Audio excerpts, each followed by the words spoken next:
let's see. I must be streaming. I must be. By now I must be. Okay. Let's double check.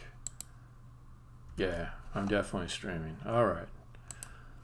Big stupid head engaged. Day job light disengaged. Eric time light activated. Alright, here we go. Hey, I'm Eric. I'm making a game. That game is called The Godkiller. What the hell kind of game is it? It's not a survival horror game. It's not tic-tac-toe. It's not hopscotch. No, I should just say what it is instead of what it isn't. No, I should just demo it instead of saying what it is. Let's do that. Why don't we just demo it? Just demo it. Let the game speak for itself. Whoa, not that one. Not that one. Not that one. Okay, this one. So let's see. Arrange my Unity environment so that it fits within the broadcast area. What am I on? Kilo block? That's as good a level as any. So I'm going to demo the game for a little bit. And recent progress. Sunday I got the build out. The build to the private playtesting group.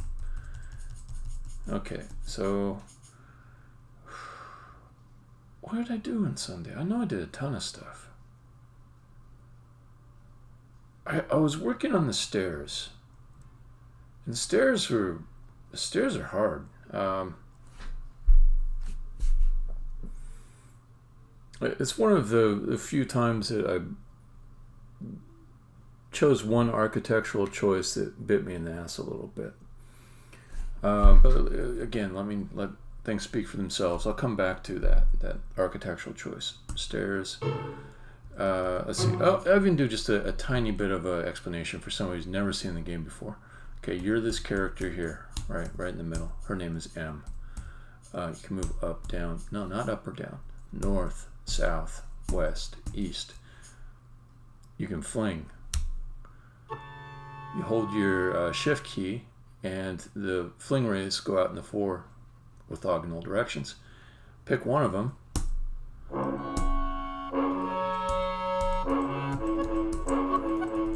And you go all the way in that direction until an obstacle is encountered. I've been fiddling around a lot with flinging upstairs. And I've now done it like maybe 3 different ways. 17 ways if you count all the bugs I fixed along the way.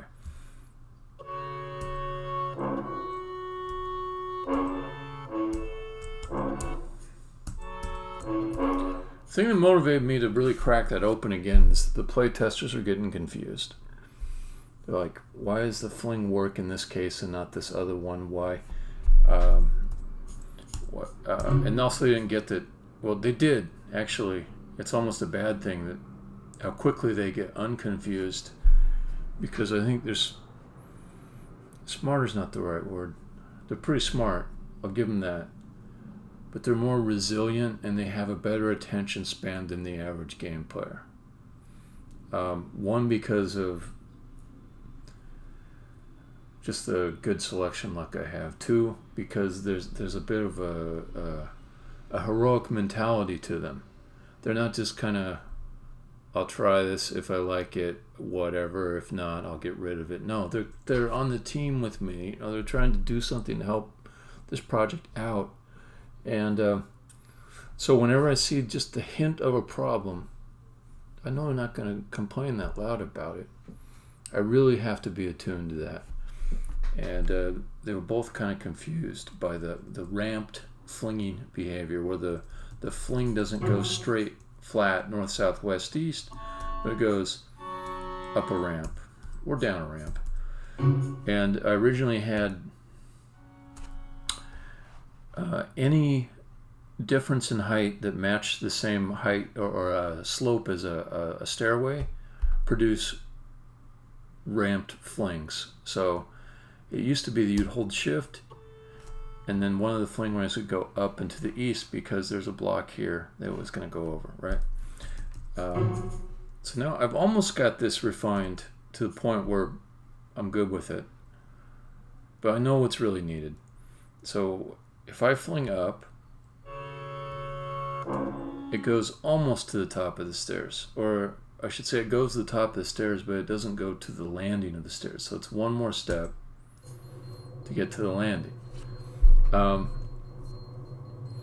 But it kind of breaks the rules of the algorithm for it to do that, because technically that's not a straight diagonal fling. That's a fling you're going up and to the east, and at the very end, instead of going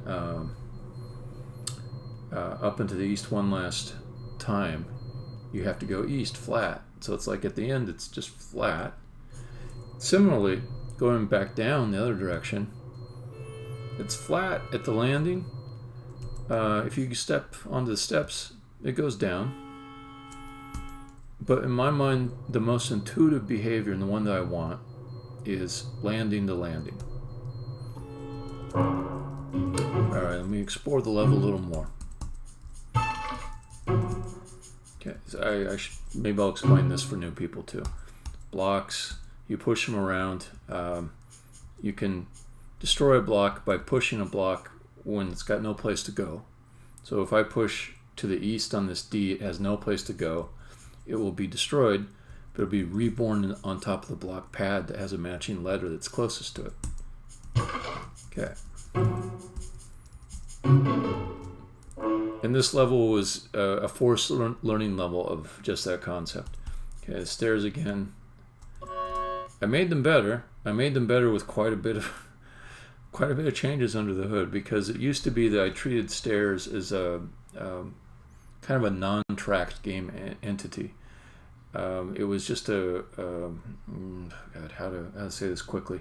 There's a logical data structure that represents the things about the game that matter, and then there's all the visuals that are in the scene geometry.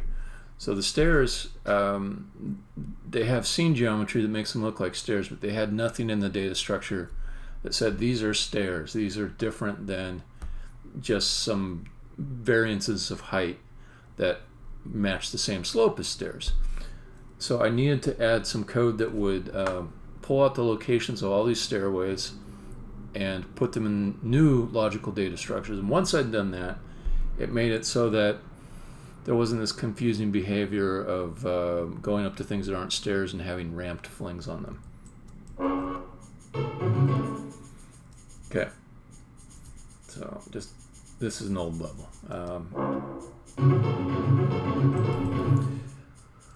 People have seen it, but I'm just kind of wandering around for a little bit. Had a good round 3 playtest session.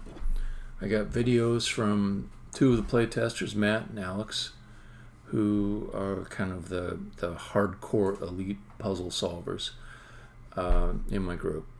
And they come from another game called Drod, and Drod is extremely challenging. So when Drod players come and they are challenged by the puzzles in my game, it makes me think I should tone them down just a little bit where I can, because I want this to be accessible to people beyond just the hardcore puzzle solvers, who I love too, who are the engine of my playtesting group right now. But this is a game that will try to be 2 things to 2 slightly different types of people. So you saw me complete a little bit of work up above. I'll go back up this way and I'll show you. So I open this door. It's called a letter gate to the west by manipulating this formation here. That's a pretty easy challenge. If you go up east, there's a door here that says the same thing. It opened at the same time. This letter gate had opened. And this is the level exit. I mean, this level is really painfully easy. It's maybe an insult to the easy end of the players, or the less hardcore. casual. That's the word I mean. Although I'm not aiming for such a wide gulf between casual and hardcore. Maybe just medium core. Somebody that could make it through Portals 2, but not necessarily the end of Drod. That's sort of my enduring touch point for level difficulty. So it was so consistently crafted and smoothly curved. Okay, now there's this second challenge, which is to get the present. And every level has that first challenge, which is to get to the exit, and the second challenge, which is to get to the present. So this one had a little more work to come up here, find the formation of blocks that spelled OK on it. Once that formation was disrupted by just pushing it, the letter gate that says OK off to the west, it had opened. I'll put it back. Okay, that's what it looks like when it's closed. And it's closed because somewhere in the level there's a formation of blocks, it happens to be right here, that spell the same word that's on the gate. If I break it open, the gate opens as well. So I go in here, get the slightly more difficult goal of the present, and that's the whole gist of the level difficulty design. Always have an exit which is at a pretty even, smooth, not too hard difficulty, and then to keep the hardcore people interested, we have every level has got this this bonus challenge in getting the present, which is usually a little more work than the first, sometimes a lot more. Then you just go out the exit. Getting a lot of blue flashes on this session, but I never see them in the player, so I don't tend to worry about it. When I say the player, I mean like the player build that you create with Unity. This is running everything inside the editor right now.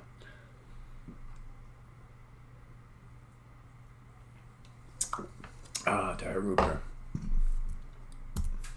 So this will for once be a session, at least the start of this, will have no spoilers. And I've been like warning the playtesters, don't watch the streams, because then you'll see spoilers, particularly from level designing. But on this one, I'm going to at least start out with no spoilers for them. But anyways, I was going to add a refinement to that thought. I don't need to. Want to get done with the first part, and maybe I have some extra time, then could go on to make another level, and then I'll announce their spoilers. But this first part, I'm just going to fix problems that I saw that came in from the playtesters. So let's take a look. I watched about 3 hours of playtester videos today, and I was very interested the whole time. It's ridiculous how interested I get. Let's see, close out, delete that.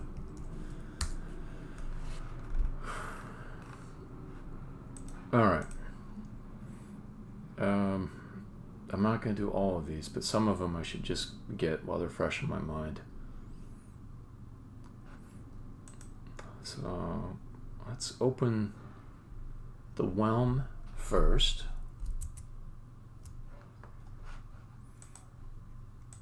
So I got comments from both Matt and Alex on the Whelm. It feels like it needs to be addressed.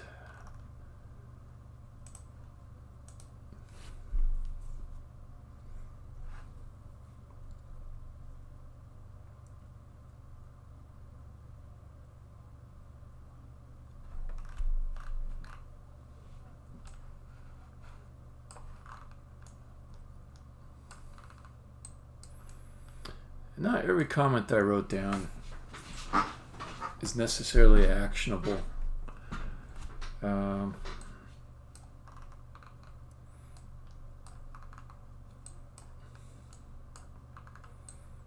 one I got from Matt is that he was wondering if this word actually spelled no, because he couldn't see the top of the gate inside the game. So if I hit play, you'll see what I'm talking about.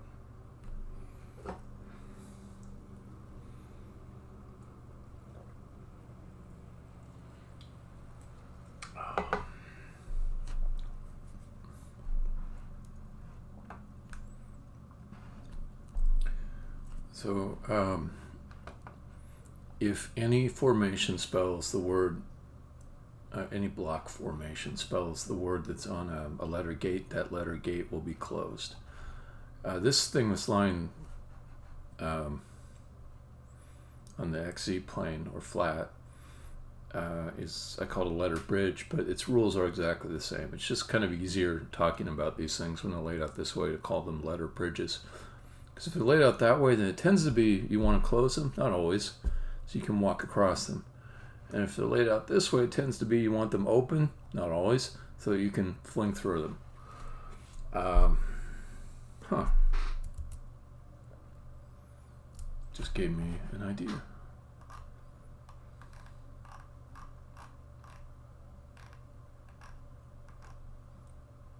But because I said no spoilers, I don't want to write down the idea. So hold on. Just let me write down my idea real quick.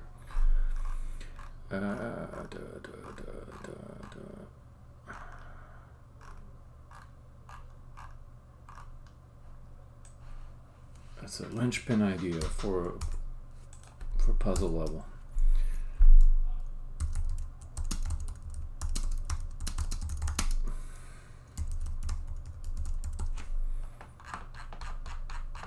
All right, back.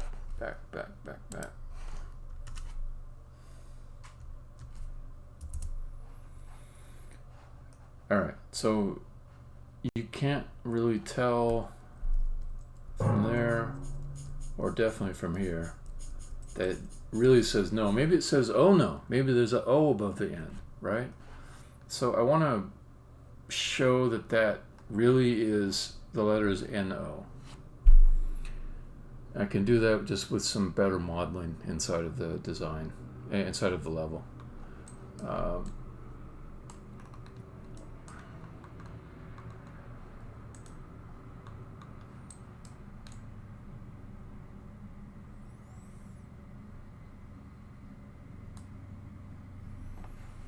I might draw on some techniques that Evasive Bits recently showed me.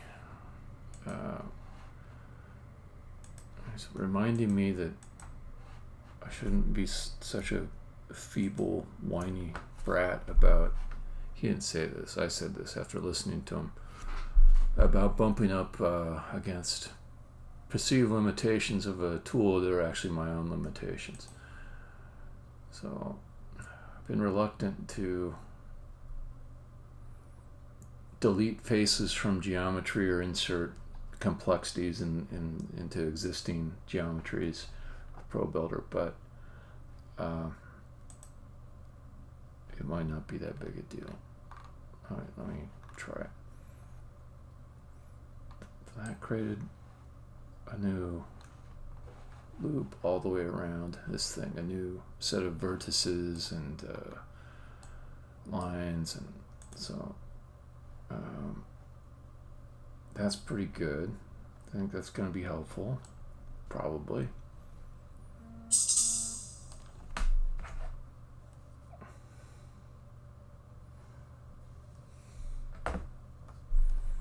I suspect it's not connected on this side. Let me just see if it's.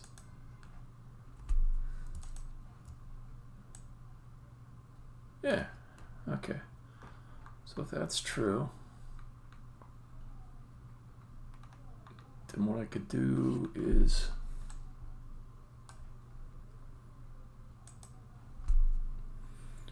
I think one of the things I do with ProBuilder is I try to do something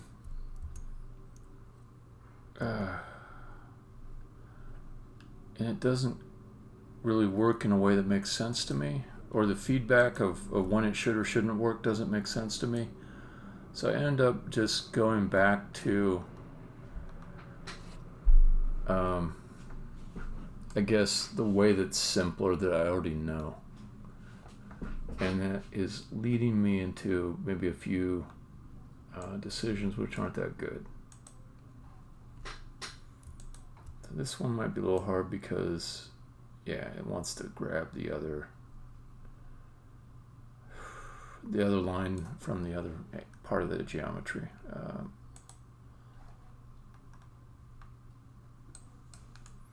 This is legit hard for me to understand.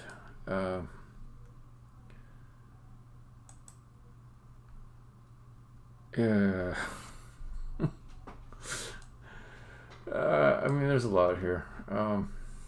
Let me hide some of the other stuff that's nearby, and it'll kind of simplify what I'm dealing with. Except not that one. That was the one I wanted to work on.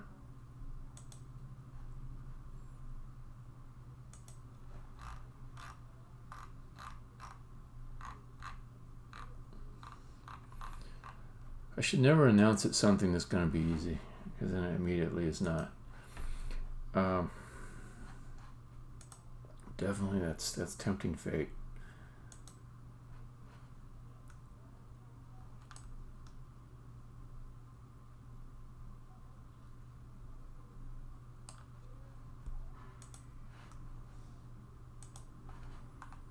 Okay.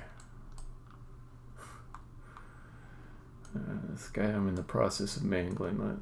Can I do something better with it? I didn't really want this to be in there, but I'm just trying to get to the other part of this. I can kind of see where I screwed up, but okay, in order for me to be able to grab the equivalent of this guy, I need to come over here maybe? Is that what's up?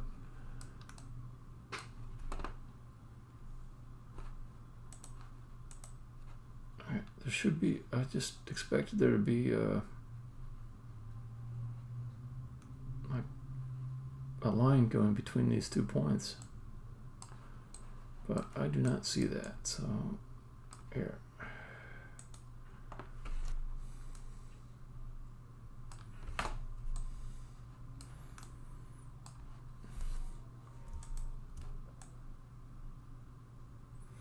oh, another way I could do it. If they're not going to give me a line, then I can just pull that in. Okay, this isn't that bad. It's kind of bad, but it's not that bad. But it depends what your definition of that is.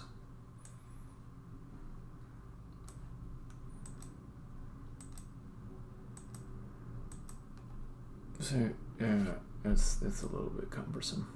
That's the truth. That's the truth. See, because I keep on wanting to grab a point from one side, and then it gets the point from the other one, and then oh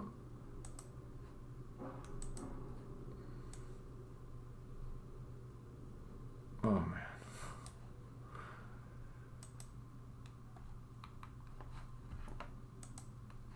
no, let's get here. Can I have him?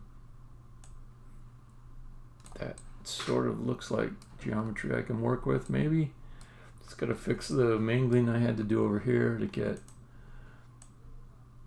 the points I actually wanted to work with selectable, and in turn that may cause me to mangle more because there's ambiguity over which point I intend to manipulate as far as ProBuilder is concerned, and it's not making lucky guesses on which point I want to manipulate. I'm sure I could have done this better. I'm about ready to just restart the level and take another go at it without saving, because the undos on these larger objects are not good either. Yeah, let's do that.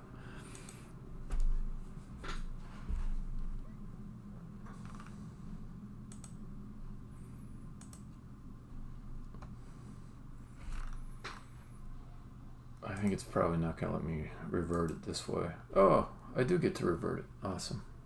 Don't save.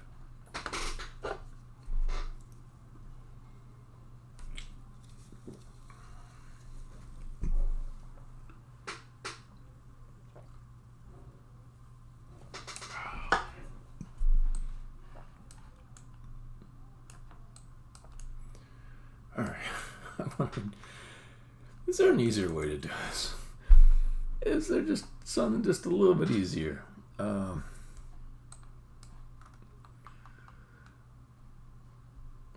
what if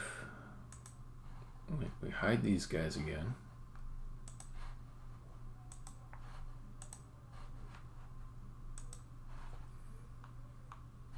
Okay, and then I think it might help if I set my snaps to be a lower granularity. Higher granularity is actually what I mean. Okay, and then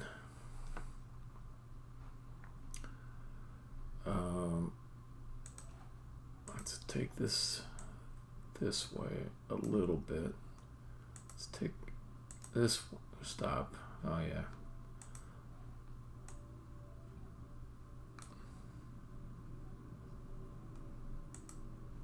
I'm getting these two surfaces further apart so that I can edit on the one that I actually want to edit with more granularity, or with less ambiguity. Okay.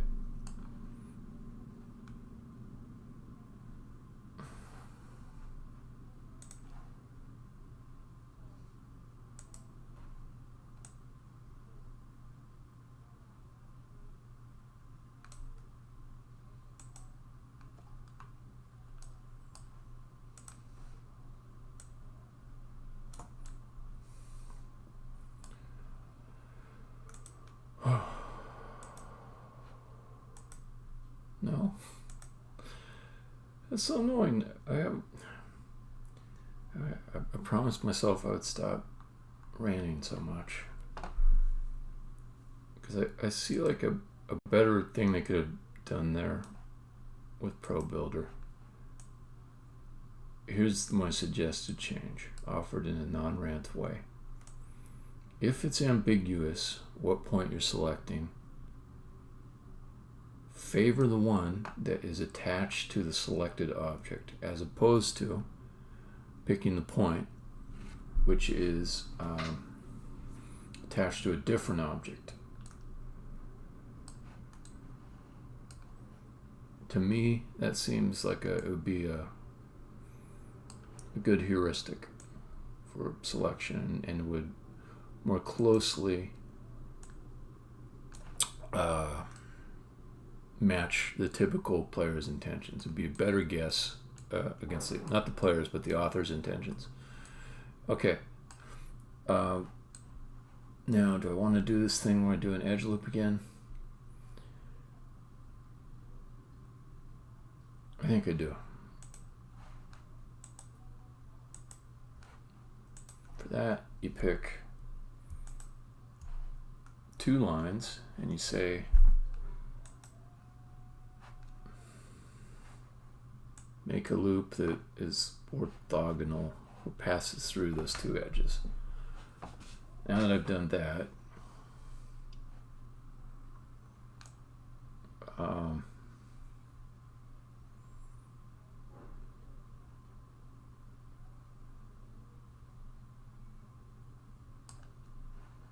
think let's add a, you know what? See, this is again same request there. When it's ambiguous, which line I'm clicking on, favor the one that's attached to the object that was already selected, because that's probably the line that I aim to select. Okay, so if I bridge this, bridge it, come on, bridge it, Command B. Oh, that's building a player? There's a hotkey to build a player? I never want to build a player on a hotkey.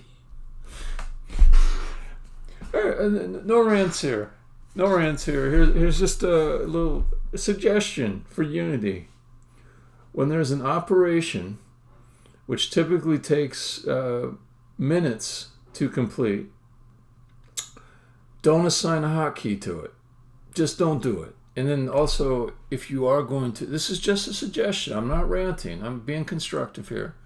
if you are going to make an operation that takes multiple minutes to finish, and you provide a hotkey that might, by some people, you'd be used to accidentally initiate it, add a little cancel button. And that cancel button would allow me to go back to something else instead of click, click, click, click. Oh, nothing else works. And I offer this in the most benevolent of attitudes, finding fault with no one. This is not a rant.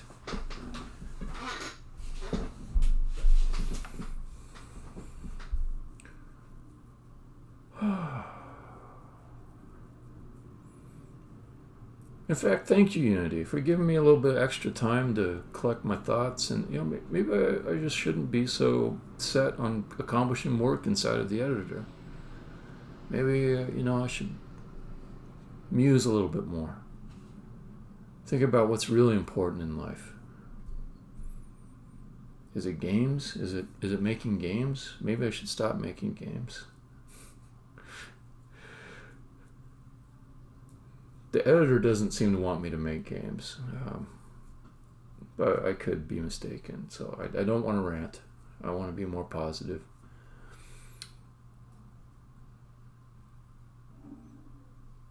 Yeah, several minutes here.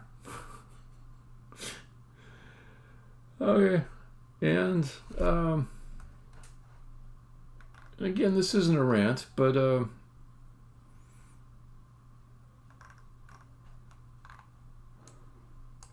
all right, I'm back. All right, and then Pro Builder, you got some random errors here. Yeah, and I think the reason for that is because I was in the middle of an operation, and because I pressed the hotkey, which I thought might mean bridge, and it actually meant build. As part of creating the build, Unity traveled to a number of different scenes, unloaded game objects from the current scene that Pro Builder was making reference to. So just a suggestion, you have two companies that supposedly are supposed to work together. Maybe you might make some kind of integration between the two. You might say, for example, there's an event that goes to Pro Builder when they're about ready to unload the scene. You probably have that event. Maybe Pro Builder should be notified about it, that there's some extra cleanup activities they should do. If the user happened to, oh God, you see what a waste of time this is? You see what a waste, for me, I'm the one wasting time. This is why rants are terrible. Obviously I am ranting, but it just bothers me when people put things together in ways that don't make sense. And okay, this is probably a lost cause again because I accidentally hit the wrong key. Let's open the scene. I don't even trust the state of that geometry at this point. I really hope that it wasn't saved, but if it was, I can just do a git revert basically. Okay, the Whelm, try 3. No, don't save it, but I'm glad you're asking.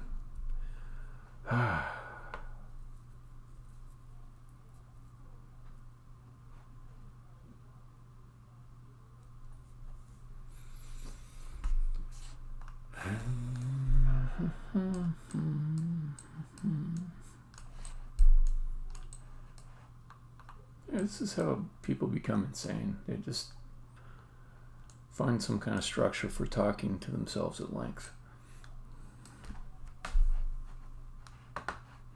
Okay, the Pro Builder window did not load. Clear. Oh, you still got troubles, huh? You still got troubles. So this means I'm going to have to restart Unity.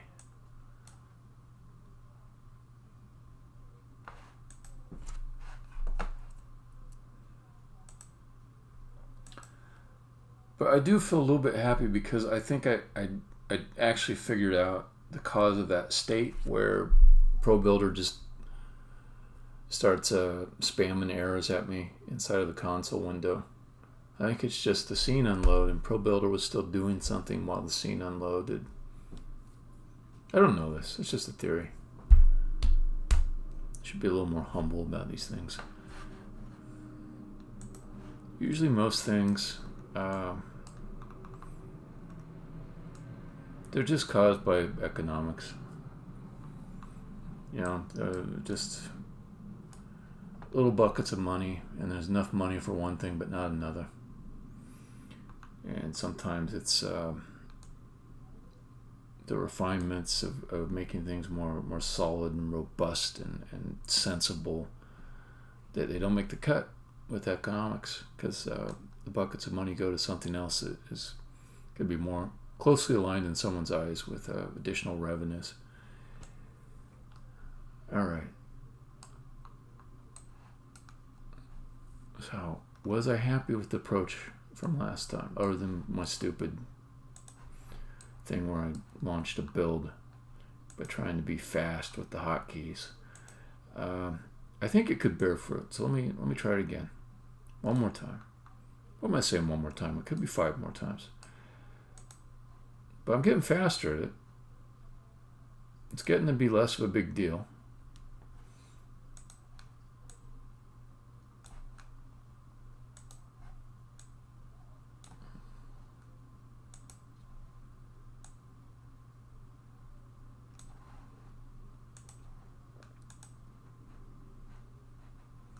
That feels like the wrong object. Yeah, I gotta do this other thing, which is part of my whole new process. Hide the objects nearby that I'm not dealing with.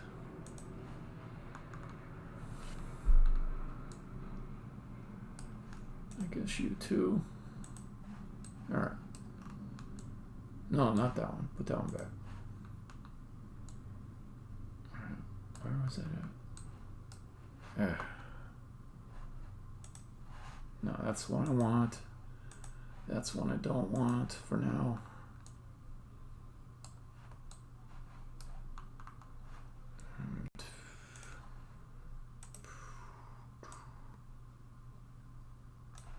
I'm noticing too that almost every time that I start trying to think ahead and delete extra sides, it burns me.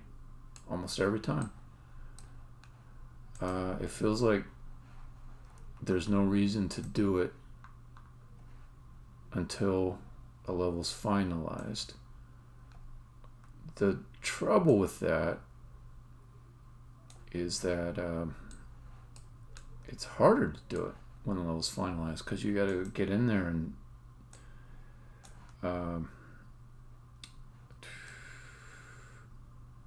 find all the hidden surfaces when they're sort of buried under layers of objects, and you're unaware of all their nooks and crannies when it's so long after you just created them. So it's two bad choices. You can delete the surfaces early and risk having extra work like I've got now. See, like right now I'm gonna try this again. I'm gonna add a bridge in so I'd have like a regular face to work with. It's easier to pull out, extrude, etc. Oh, that doesn't look right. Is that right? Oh yeah, it's just camera clipping. Okay. Okay. So I'm gonna do this, and this has obviously been extra work for me that was unwelcome, but like I said, it's one of two bad options. Where's the option I'm looking for? Maybe I need to be in vertex mode. Something to do with bridging. Bridge edges. So this was, I never know what this symbol means. I look it up and it's hard to find it because that symbol's not searchable. So I end up just forgetting how to do it. Next time I learn it, I'm just going to write it on a little piece of paper which combinations of keys it is. Okay, but that's not enough. You have to pick maybe all of them. Okay, so we go Pro Builder. No, still not ready to comply. Is it maybe Maybe it's, yeah, I don't know. Kind of seemed like I had it, but.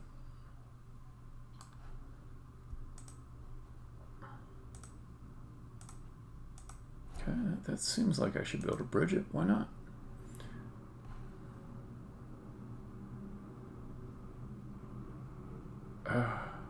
God, for all that. Okay, let me see if I can do it without bridging.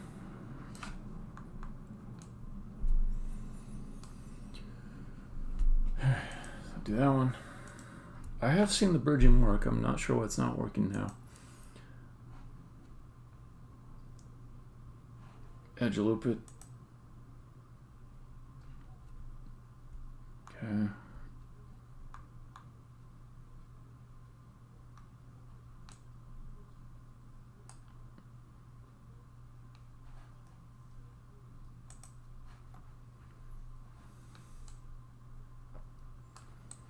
So I think I'll just try and get these two sides aligned with this part.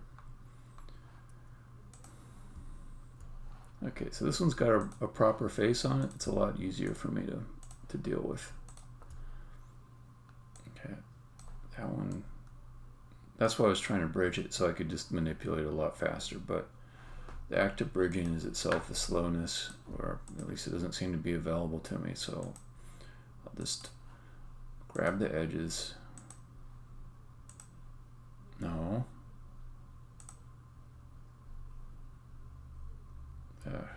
Try it again. If anybody's looking at this and saying, maybe this guy is not a pro builder modeling expert, keep nursing that doubt, because it's probably true.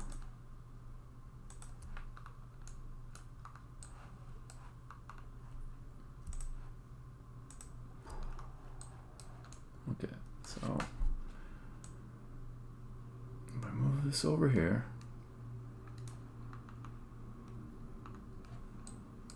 just make it even. Okay. Yeah, at some point, I do kind of need to bridge this.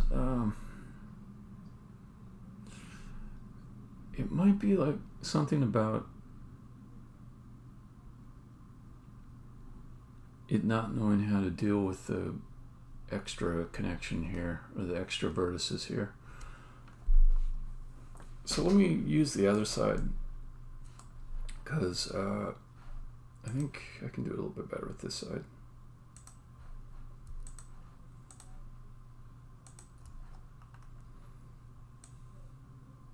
Oh yeah, extrude. Okay.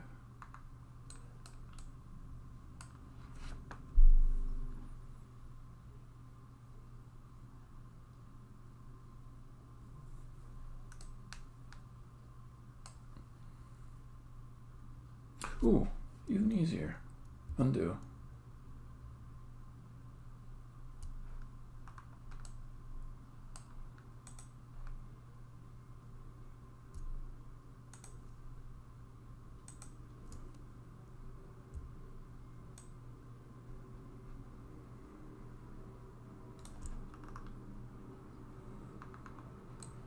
That doesn't look bad. I do have to figure out how to get this back into place. I've got one idea.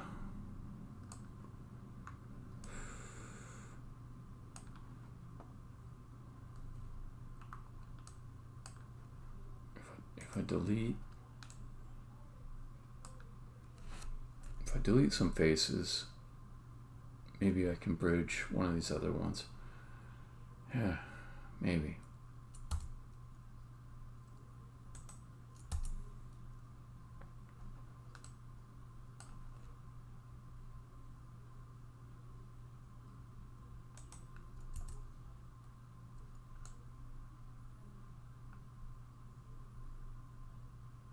Or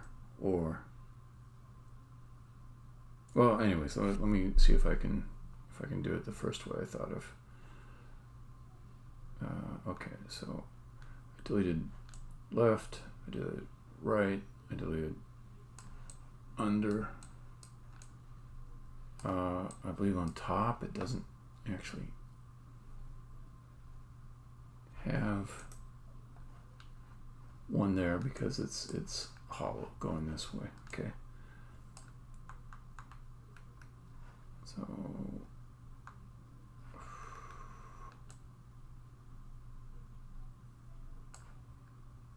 delete that. Delete that. Yeah, I don't think I'll need a bridge on this. I think I can just extrude the other one over. Just do like a comb over of sorts.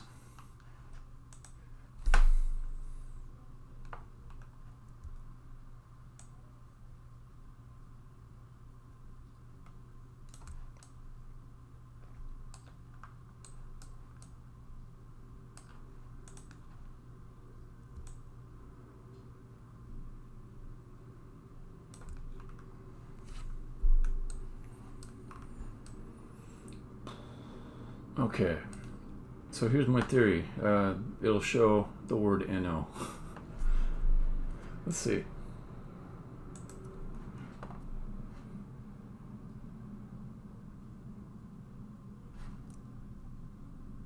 Oh, I should turn the other ones back on. That. And there's another. Is there another one? Yeah, there's another one. All right.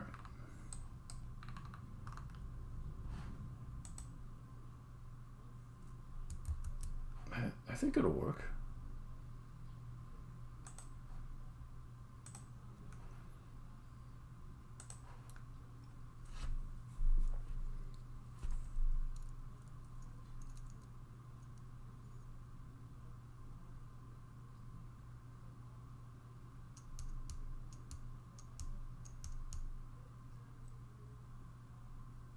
Yeah, that works. Let me just look at it a little bit more.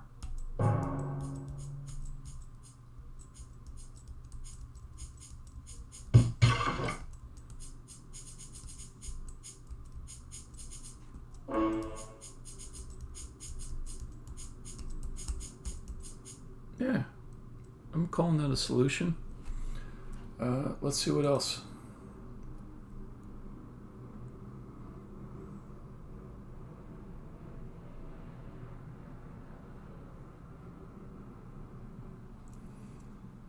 Well, that was easy. That only took 40 minutes. Jesus. So terrible. Let's move this up to the next set of release notes. All right, that was round 3 release notes. Quite a bit of stuff done there.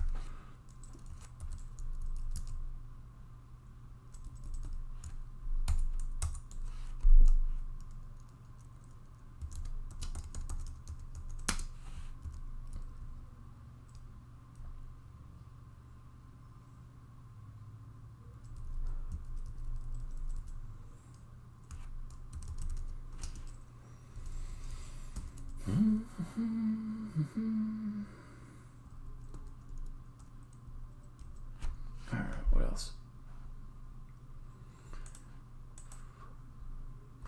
This one, actually, I think I just want one more level that's easier earlier on that makes it very clear that you have to break multiple formations. It was going to be this one, but then I did the thing that I usually do, which I start getting excited about like how cool the level could be, and it gets confusing and hard. It's a little bit tricky to make a easy level that's not boring too. This is making me muse a bit. So what Alex was saying was here,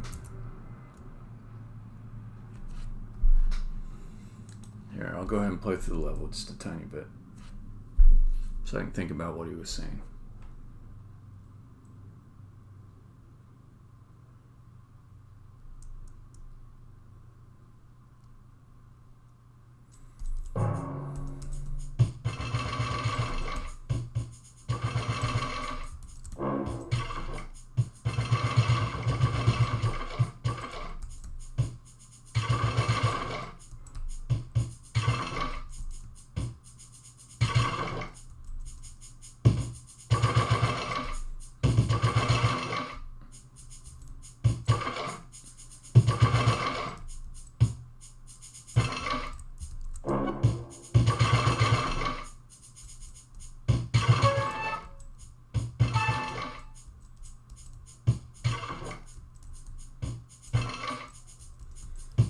By the way, I said no spoilers. I meant no spoilers for the playtesters, Alex and Matt.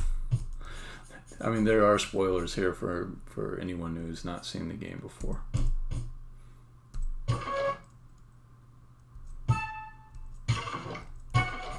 Alright.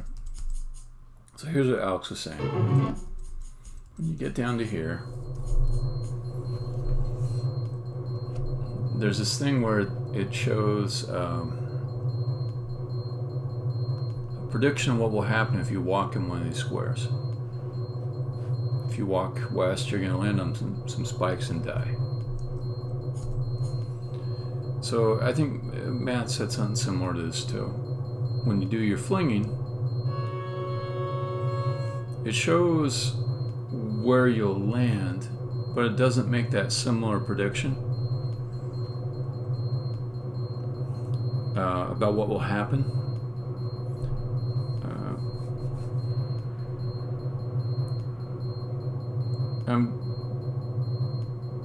I'm not sure if I want it to. I'm thinking it over. It really is a thing that needs a lot of design, because the problem is if you add too many things saying, oh, this will happen here, this will happen there, yeah, it's more cues, information for the player, but you can get overloaded. There's a reason we don't have heads-up displays on car windshields, you know, driver distraction, but well, and it's a little bit different. But anyways, too much information is going to be overwhelming in its own way.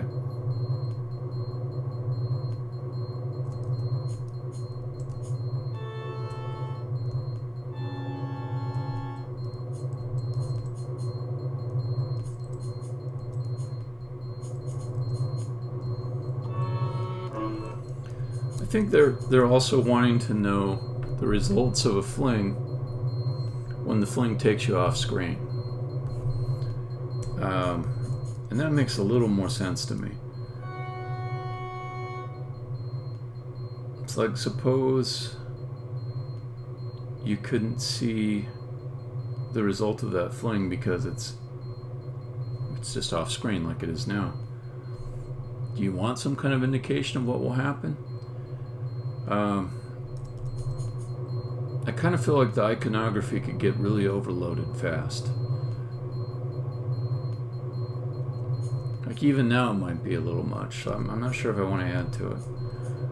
Also, Alex said, I think he was a little confused about, can I fling through spikes? But he tried it like a good scientist. It became pretty clear. Okay, so I'm really thinking about any kind of feedback like that pretty hard, but there's a direction I don't want to go. Let's call it the power gamer direction, where there are many things which aid the power gamer but confuse the new player.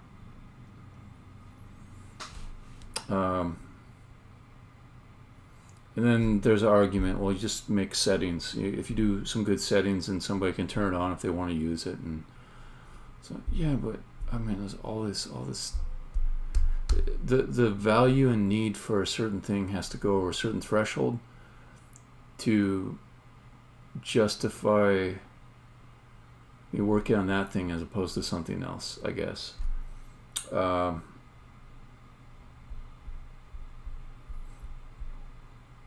Yeah, I think I'm not ready to take the design that way, to have like extra icons around flinging.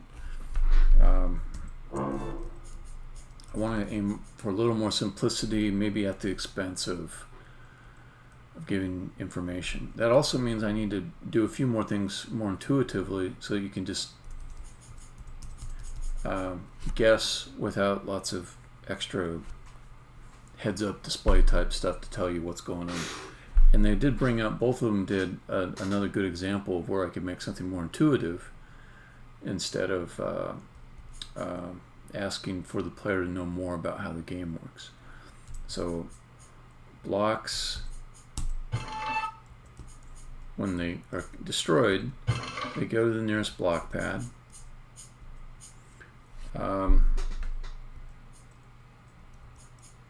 Sometimes it's unclear where the nearest block pad is. I'll get more into that on the next level. Let me finish up Plundy, or at least the fixes I'm going to make on, not Plundy, the Whelm, this level. Okay.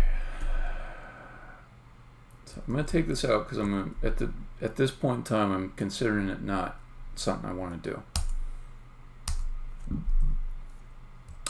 Bonus distracts from the opening door.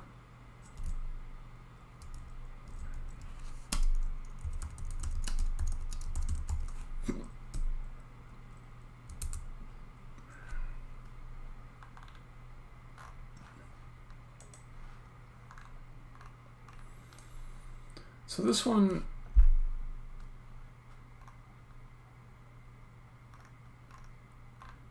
I think I can fix this one pretty easy. The problem is that when you're in here, your eye immediately goes off to this guy right here. And it's got like a little challenge here pointing at you, and you get distracted. It actually makes it harder to figure out what you need to do with this. It's also unclear if this is part of the problem space you need to explore to get the door open. So I do like having this in the same room for some reasons, because there's a little trick that you have to figure out. You can kill yourself to get up on top of here. And that was kind of nice. It was a decent, elegant puzzle.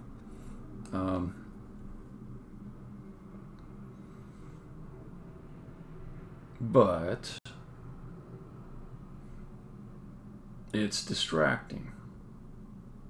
It is distracting.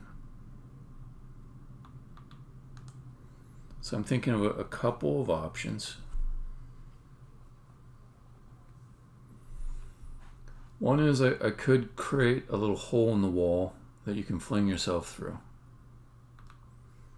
That would be a little bit tricky modeling wise. And on the other side of that hole would be a room where you can collect the bonus object, maybe some stairs that walk you up to the top and kind of one-way drop you off over here.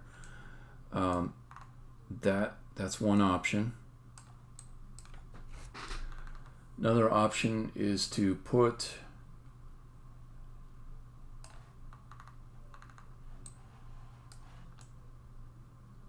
the puzzle somewhere in this room.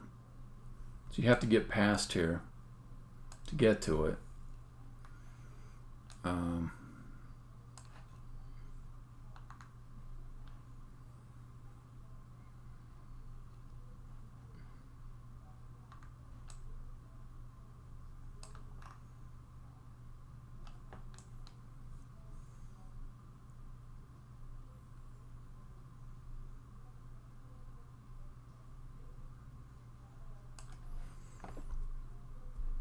I think I could just put like a little staircase over here that kind of walks up above the spikes a little bit.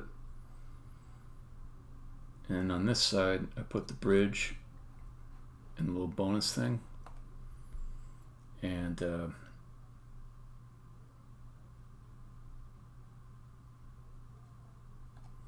if the bridge is up, you fling across over to here and you get the bonus.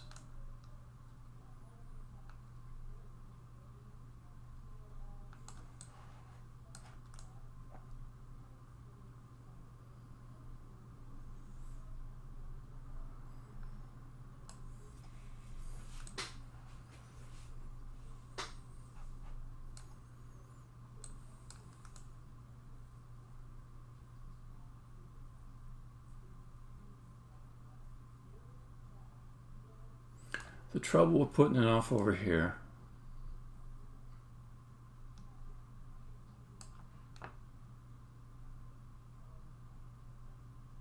it's still a distraction. You'd still fling off that way and there'd be some stuff to do.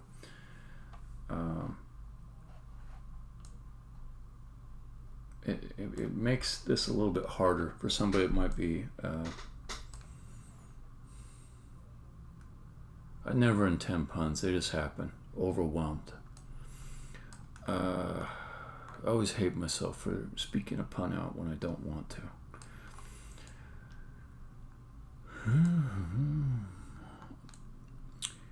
Alright. What is the most visually pleasing way to do this?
Okay, so how high is it? It is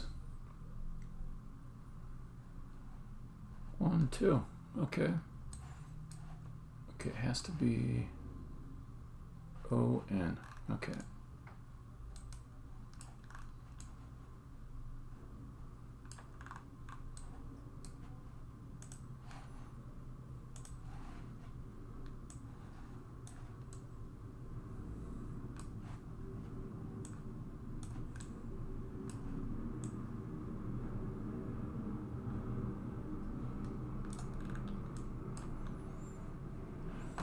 Mateo, what's up?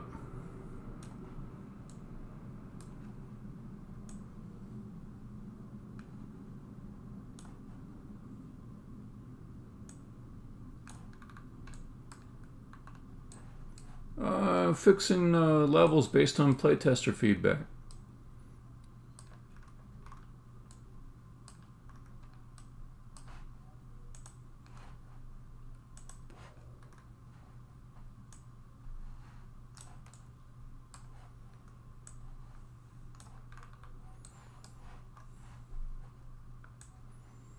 Alright, I think this is a pretty simple solution.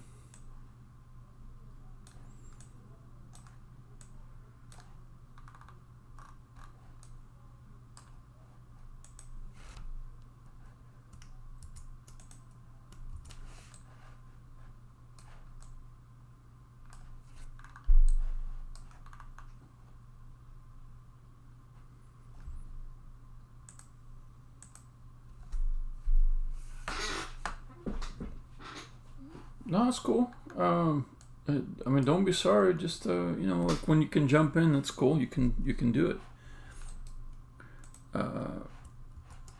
But yeah, no worries.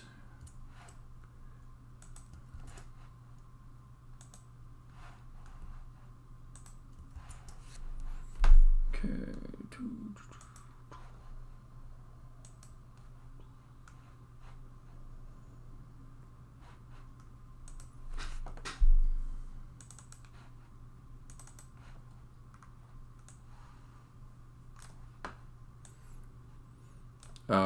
How's your thesis going?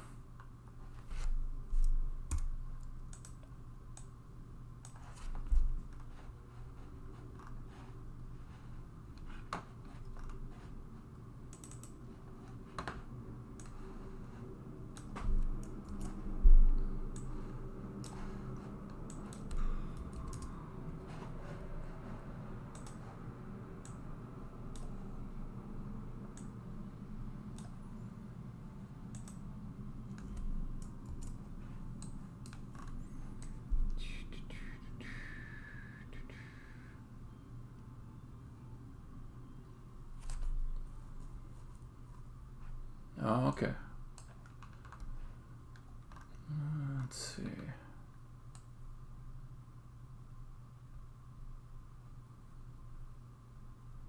So that should do it.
Okay, this is a much simpler room, a lot easier to understand.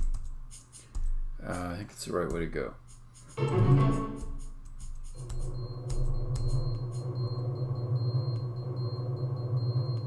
Oh, there's no bonus.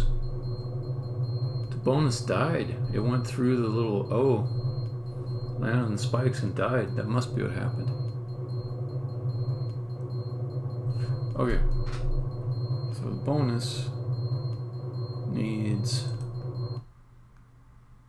something to stand on where it will fall through.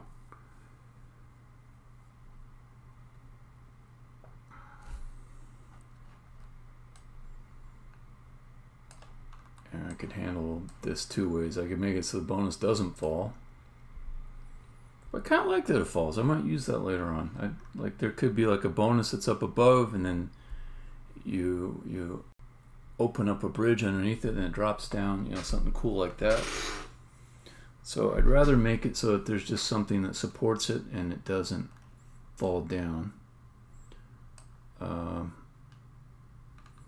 want it to have good aesthetics.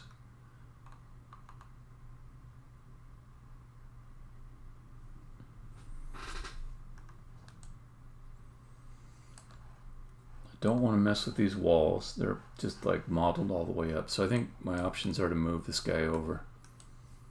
I mean, I think that's my best option.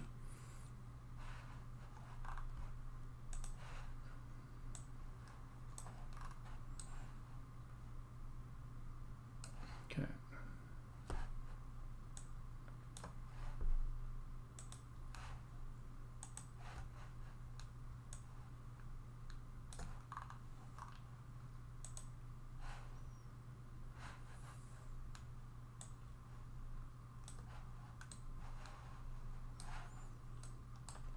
And put a little pedestal here.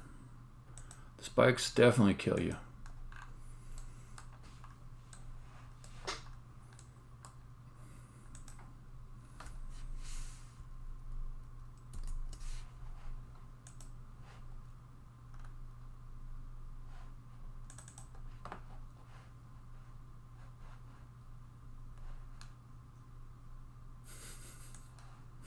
Not really. Not really, because they might be spikes that only wound you. Okay, so I'm trying to do a thing where whenever there's a place you can actually get to and step on top of, it has a floor texture, so I can be very consistent with the player. So let's fix that.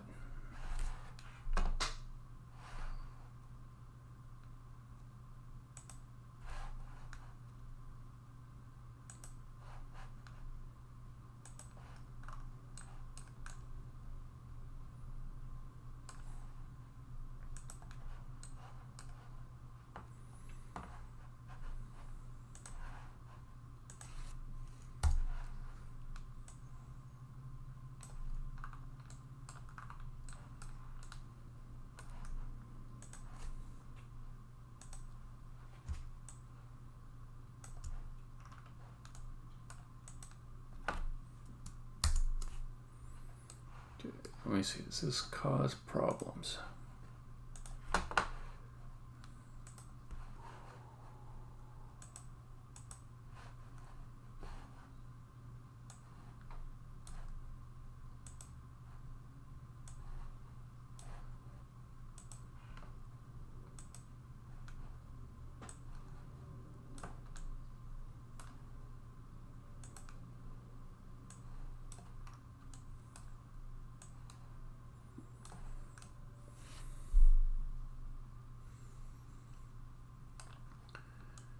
Alright, so you cannot jump over here on top of that with the bonus there. You jump over here, you die on the spikes unless the no or the on gate bridge is closed. Should be fine. Make sure it works.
Oh.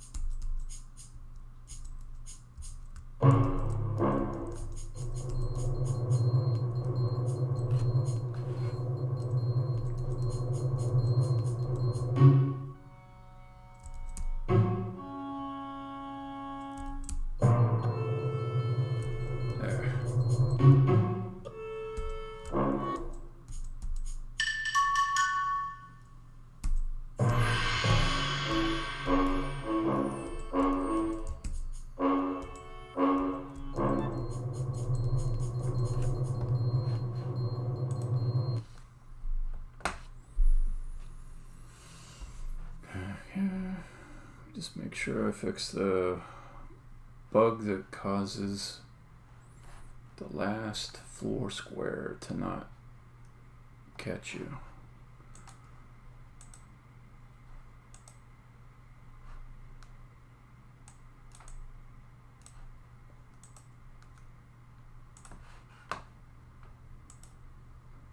That should be fine. Okay, save that.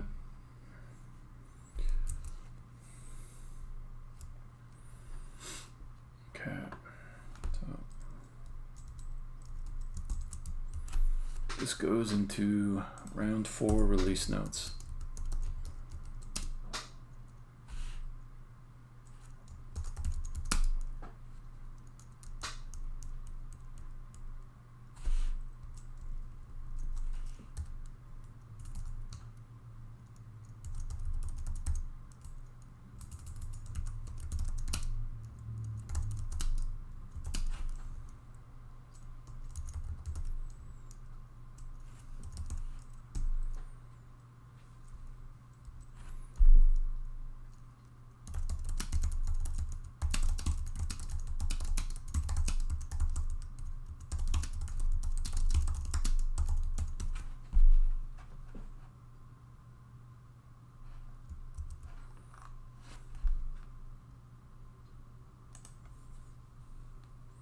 Okay, so I think Alex had a good point about this other level being more complicated than the Whelm, but I'm going to take the opposite of his suggestion. Not the opposite, but I'm going to take a different form of his suggestion. So right now, he's saying the undermid is tricky if you're not familiar. So just put it out further. Put it out there. So you'll get to do the Whelm first, which is probably a little bit easier than the undermid. Whelm is pretty easy. I can't put the Whelm before the undermid because spikes are introduced for the first time in Treachery Bridge.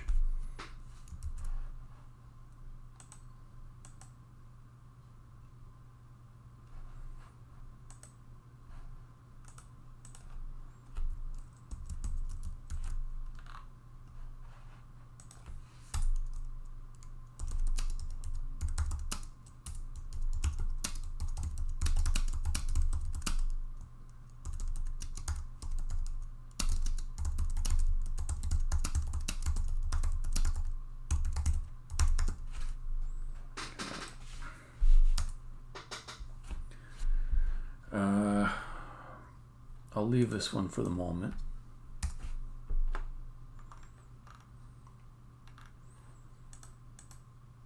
Okay. This one's got some red herrings in it. I think I want to make a change to the code a little bit. Let's go to Plundy though.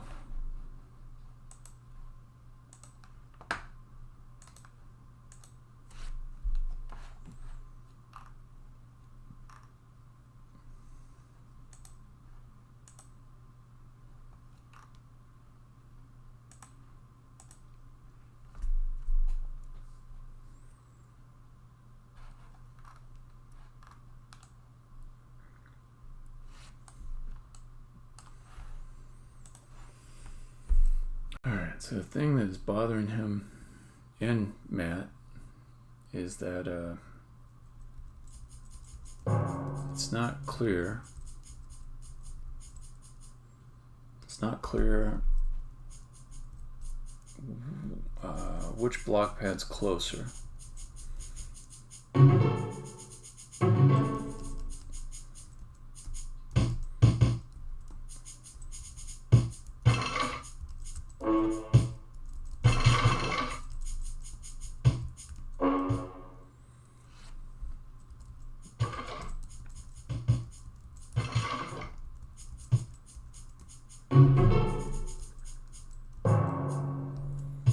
There's one case where it seems like it should go to this one being closer, but instead it goes to this one.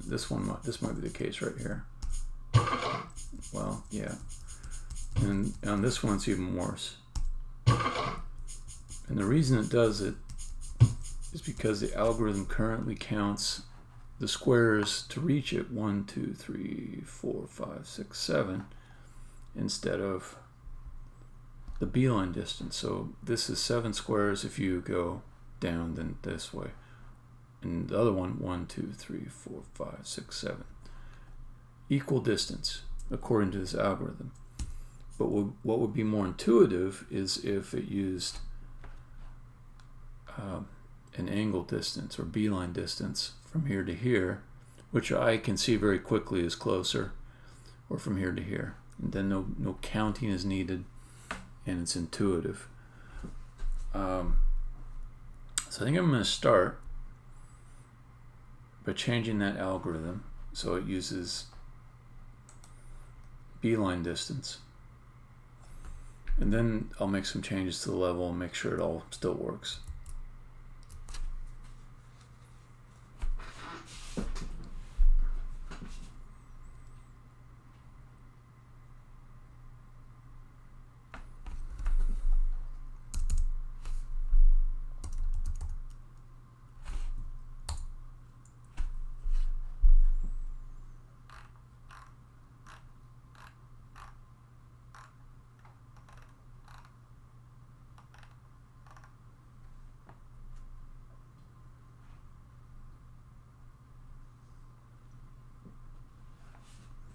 So I was using this. I think I want to make a new version of it.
There's probably a built-in function that already does this.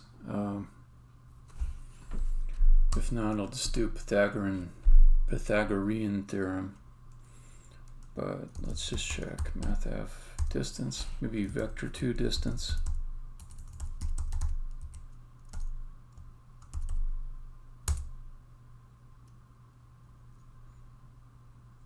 I gotta create vector 2's for it.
Let's get a float.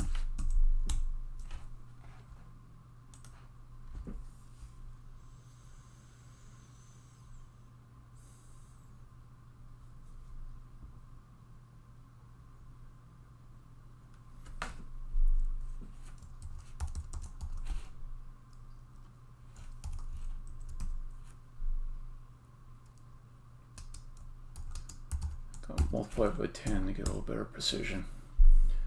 But if I do that, let's think.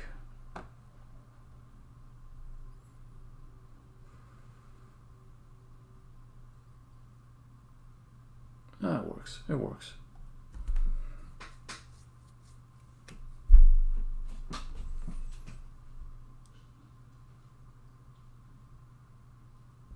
Okay, let me just check my junior high math here. A squared plus B squared equals C squared, and you say you want C, which means C equals the square root of A squared plus B squared. A is one side, B is another side. So A is the difference between your columns, B is the difference between your rows. This is A squared plus B squared. Return the square root of it. I think that's it. And I was considering using the built-in vector 2 distance function, but then I'd have to allocate vector 2's each time it got called, or do an assignment to them. And I'm guessing it's just underneath the hood doing code like this, although they might be pretty smart and have optimized it well. I can always look at optimizing it later. Let's see if it works.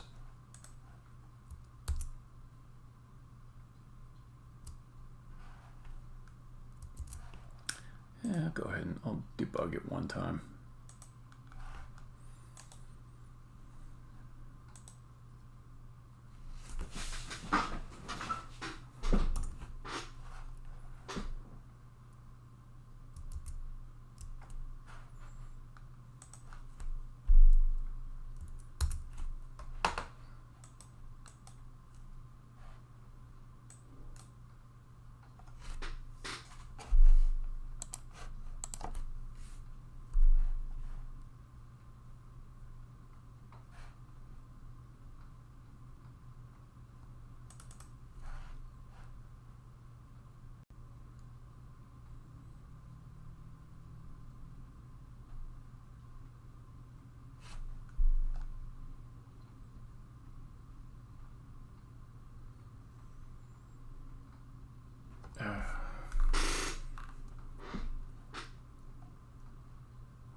What is it from?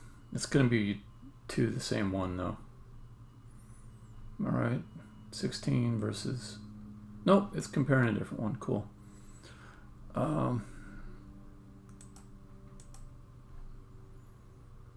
That looks healthy. So it should be some number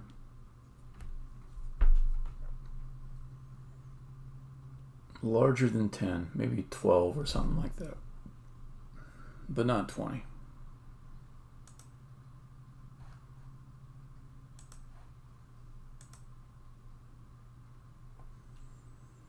I can't really see the return value very well because I haven't assigned it to a variable. Does it show the return value? No. Well, let's see the score it gave.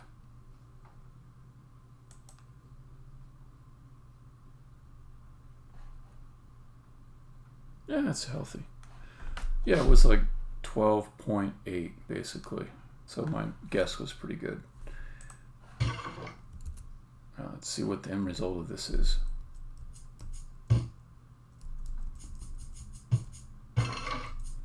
Working mostly the same.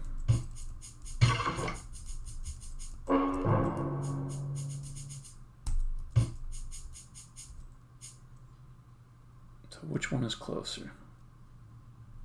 They're the same. So either one would be fine.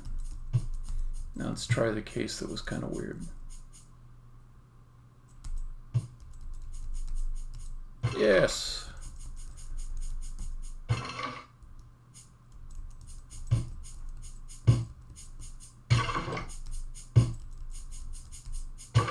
That's good.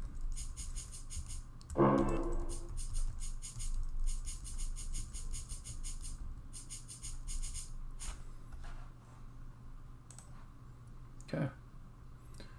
So I'll get lots more chances to play test that new behavior because I got other level edits to make.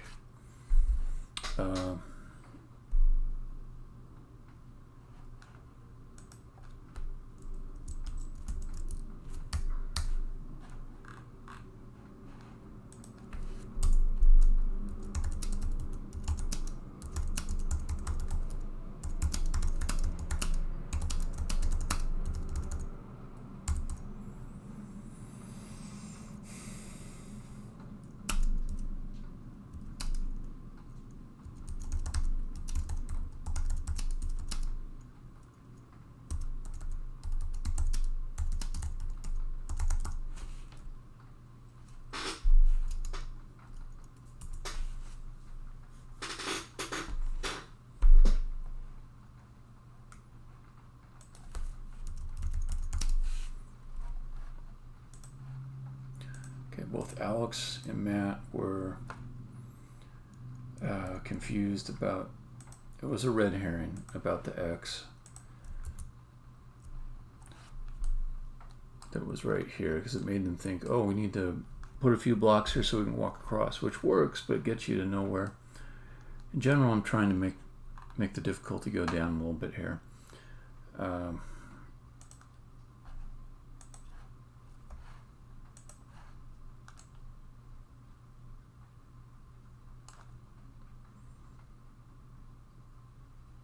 So if I just move just one down there, I think that'll do it.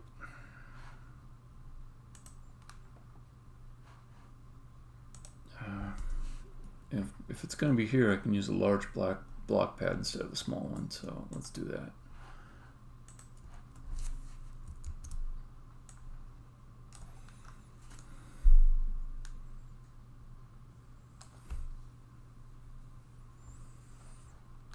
There's another one over here that was just way too much trouble. So he had blocks in here he wanted to go in this direction, but this block pad kept pulling them away. It might work now with the beelining behavior, but I'd rather make it more obvious that this one will be closer, so I'm just going to move this one down a little bit.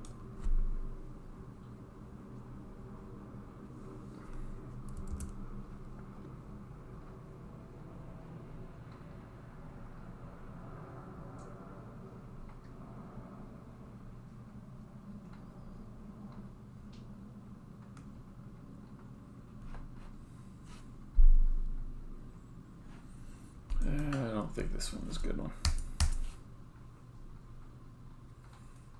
Okay, this stuff I can comment out.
Oh, that's weird.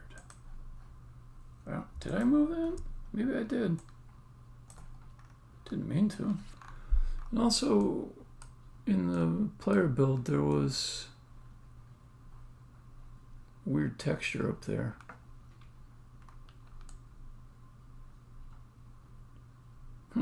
Okay.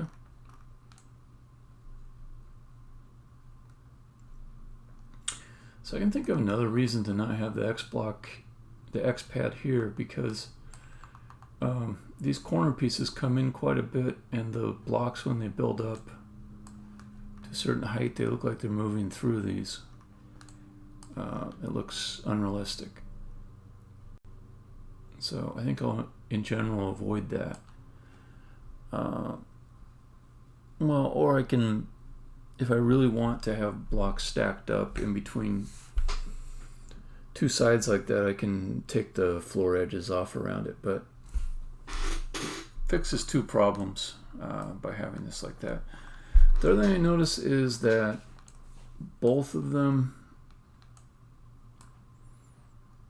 didn't use this formation here when it was already in a position where they could use it to get to the NO.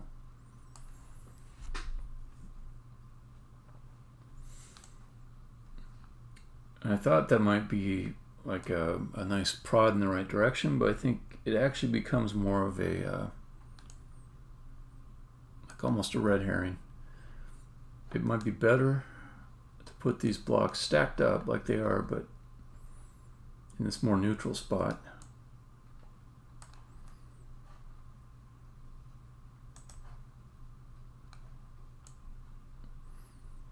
But a good thing would be if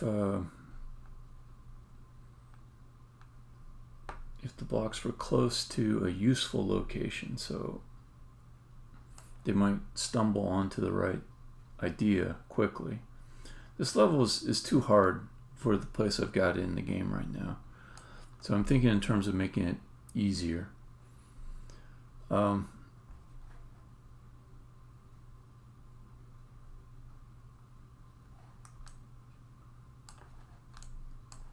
I just thought of one thing. It might just be way too easy, but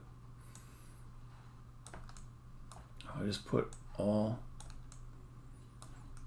of the X blocks, the X boxes, the X blocks. If I put them all here, then you'd have to destroy them to get them out of this corner, and they would automatically go to this pad over here. I don't know. I think that's just a variation of the first problem, though. So they probably missed that that's a useful thing to do. So I'll just move them here to this more neutral spot. It's also maybe easier to see, okay, you've got 4 X blocks if they are just very clearly depicted all in one spot.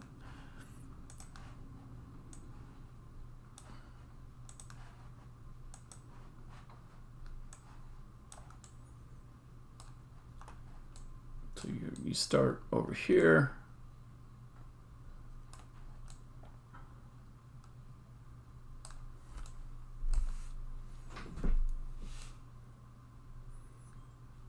All right, so now let me play test this.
What just happened?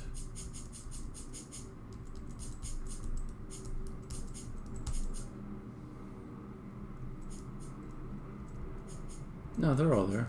It was just a little sound delay. It confused me. Okay.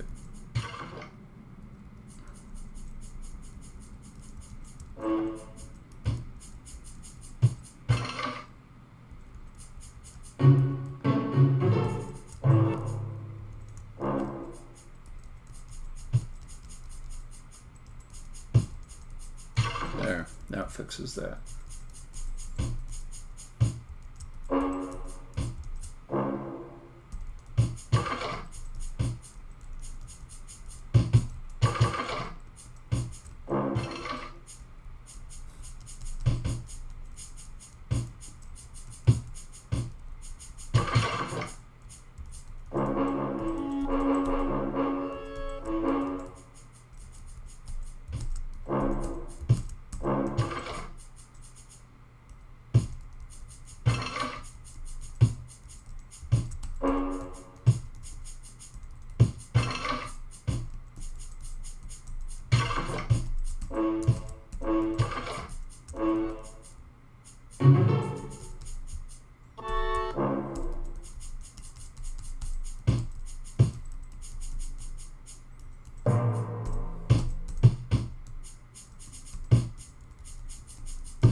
much easier.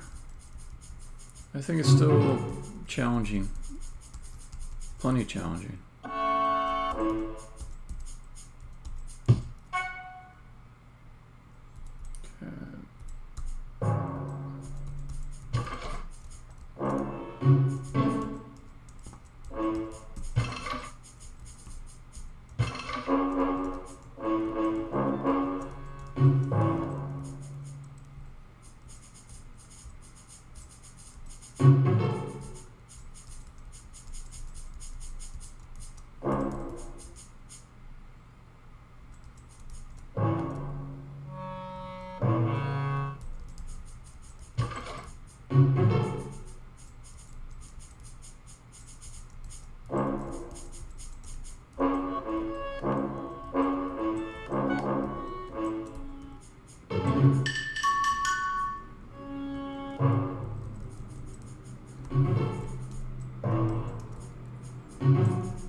Okay, I should do that one.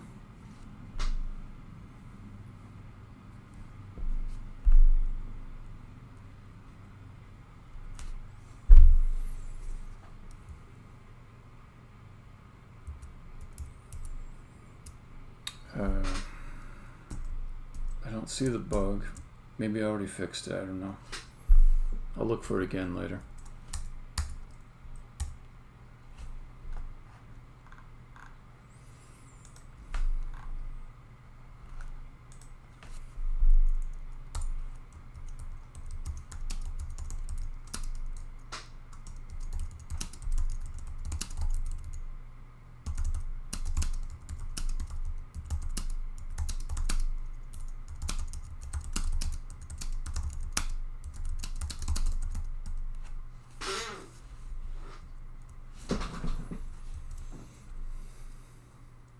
Okay, so now I'll go back and fix something in the paradise level.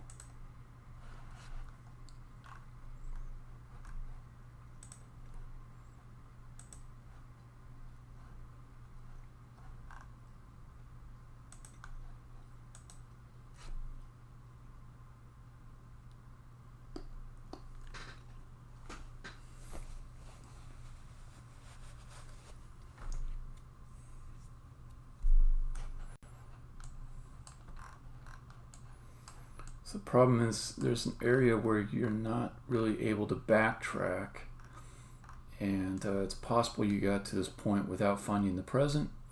I don't want you to have to restart the level to get the present. So I want to make some steps that let you go back the way you came. In fact, we can make it a little bit easier and let them drop out over here.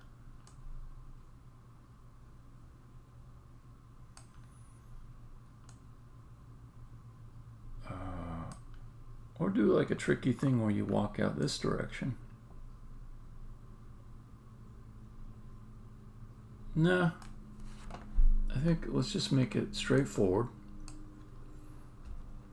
Have the steps come back up this way.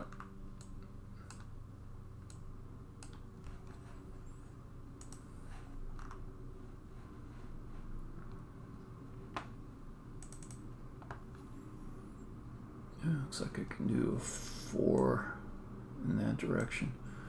Oh, this one I was heavy on the strata though, so I should be careful to make textures that match that. So let's do stairs 2.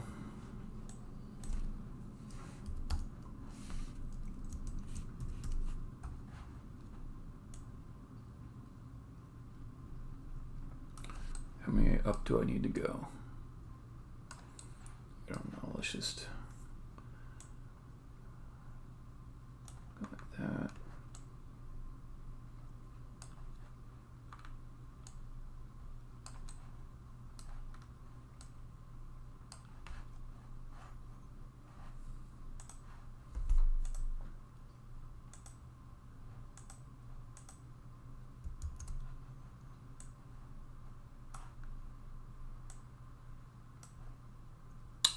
That's the effect right there. has to do with clones. So if I duplicate, I've seen this before though. It's easy enough to fix.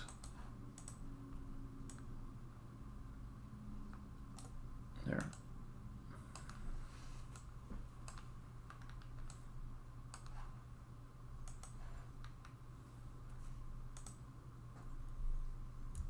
See if it does it again.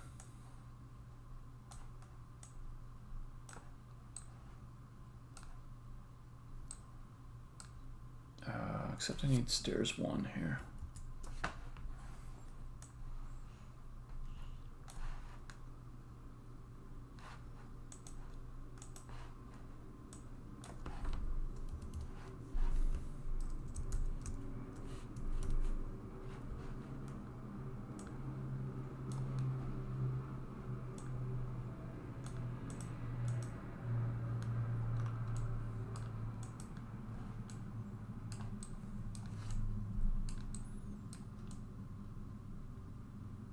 No, I'm wrong. Stairs 2.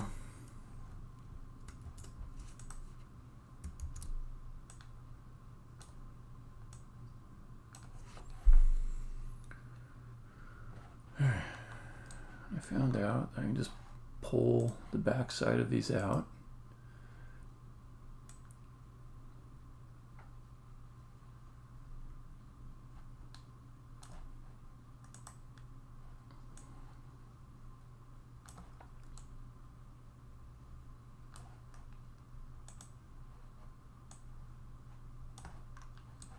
Okay, that fills in. Then I think almost there at the top. Maybe not quite yet. 2 or 3. All right, let's do the 1s.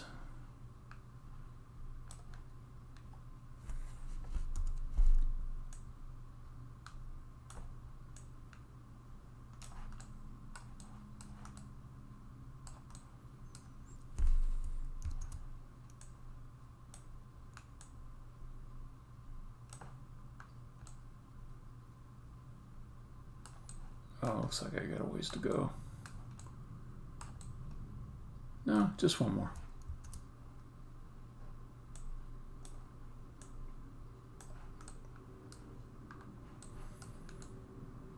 Alright, fix this guy just by pulling him out.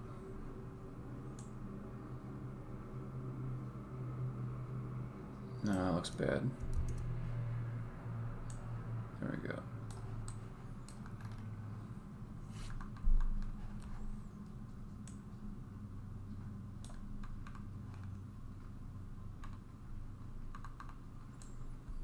Guess I want to delete these decorations down here that'll look confusing.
Okay.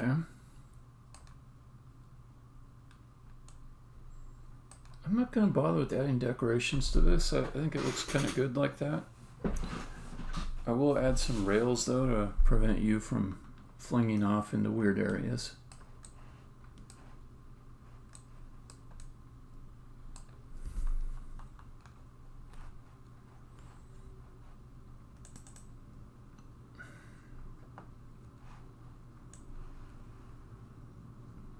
Oh, wrong way.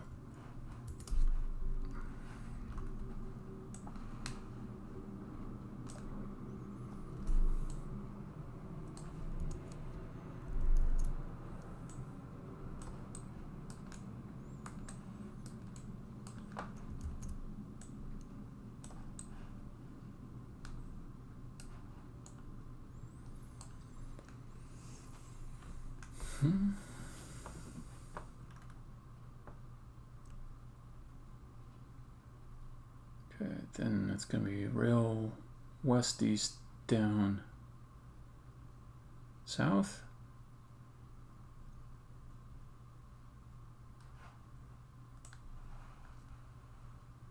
Yep.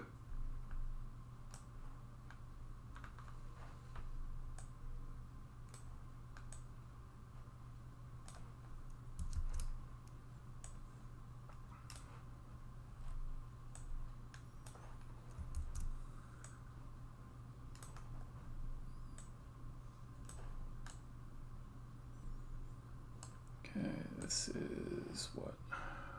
West, east, down, south. So this is going to be southwest.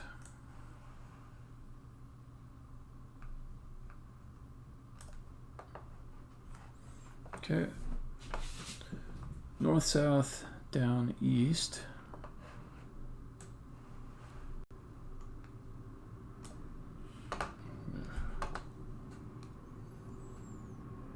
Let's use Mateo's trick. Well, it's not W, it's V.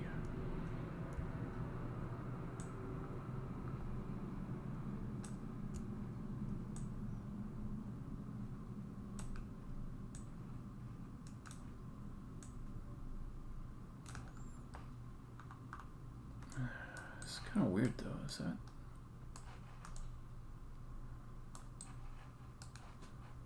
Is it snapping off? What's the deal with that? I guess it's good.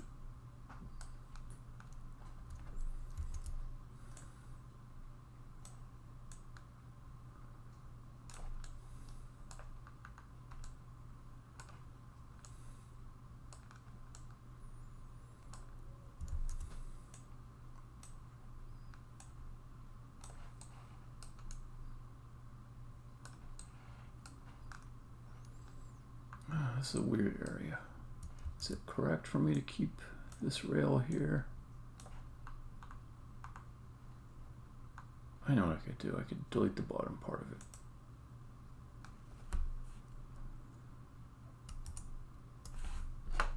Oh, I'll restructure it. Don't tell me I can't restructure it.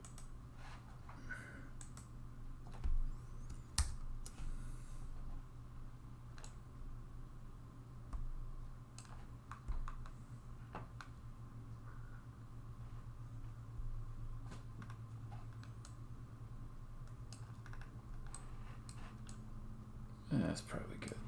And then on the rest of it, I think rail south, down, north, down, east.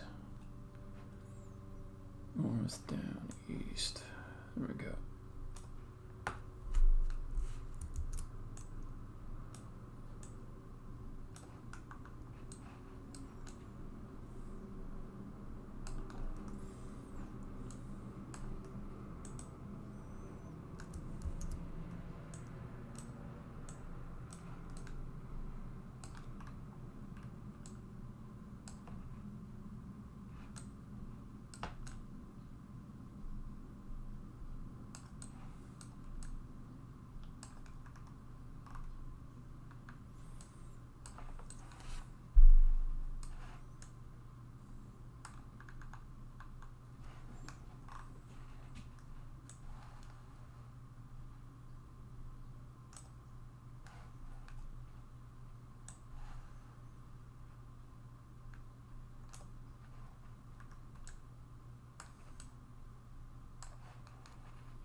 me fix this down here. It is bugging me a little bit.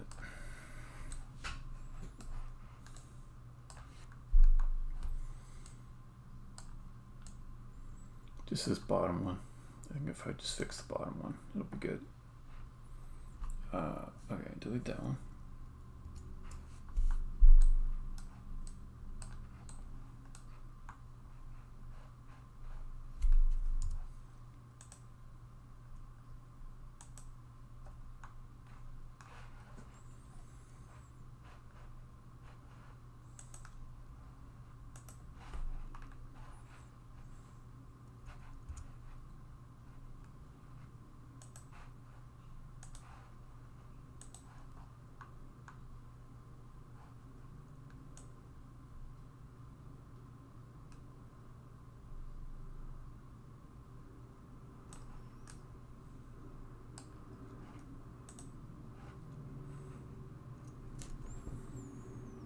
Okay.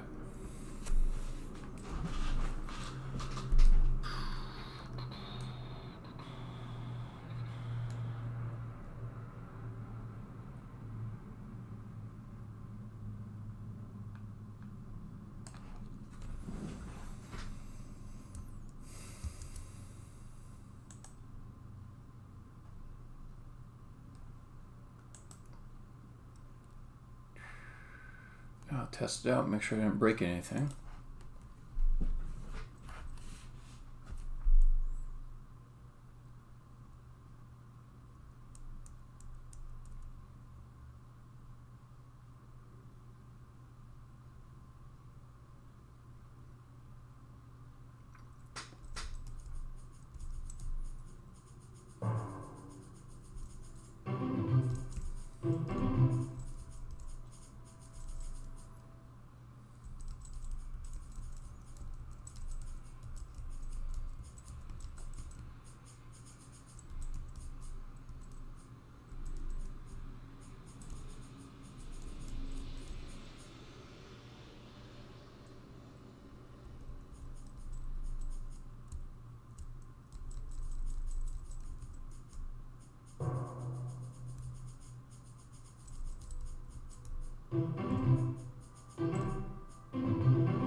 Matt said he heard a crackle on that. I listened to it.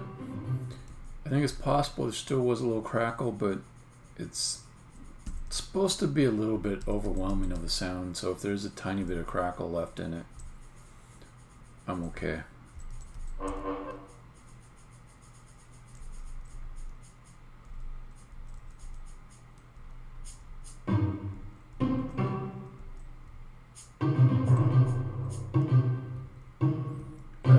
Height map nonsense.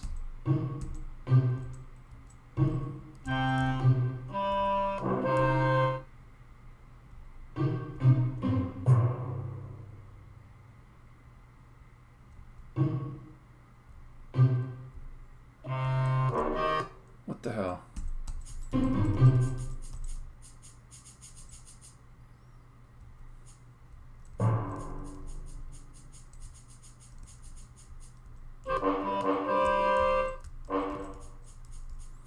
And the stair map, or the stair squares, were generated correctly. But the height map is off on that one square. I'll take a look at it in a second. Let me look for other problems.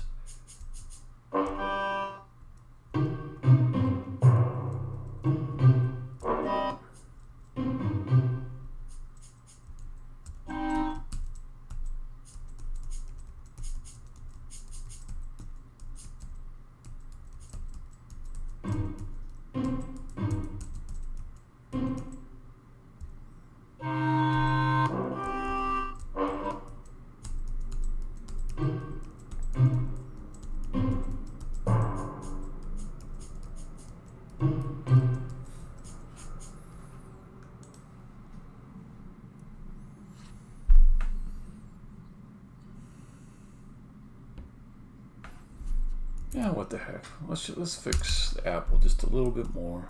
Just a little bit more. It's so close. Frenetic, volume, 0.2. Okay.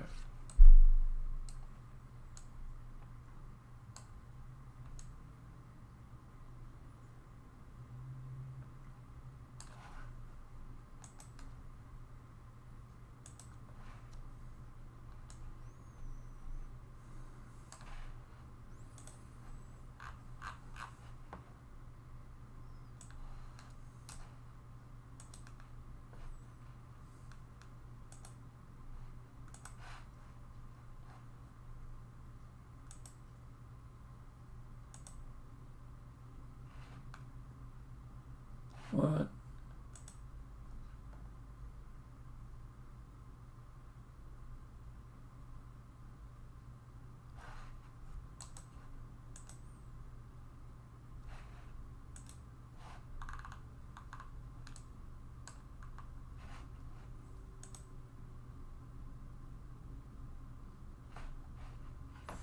Oh, I've got this thing. I know I've got that turned on because it's crazy. Let's turn off the ceilings. And that looks in order. So I think I fixed it.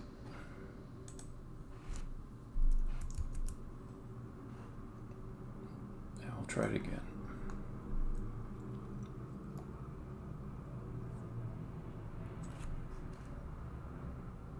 Ah!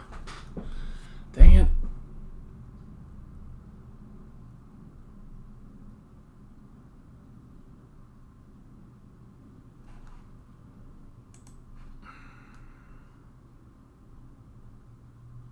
This level is a beast. It's got a lot of polygons in it.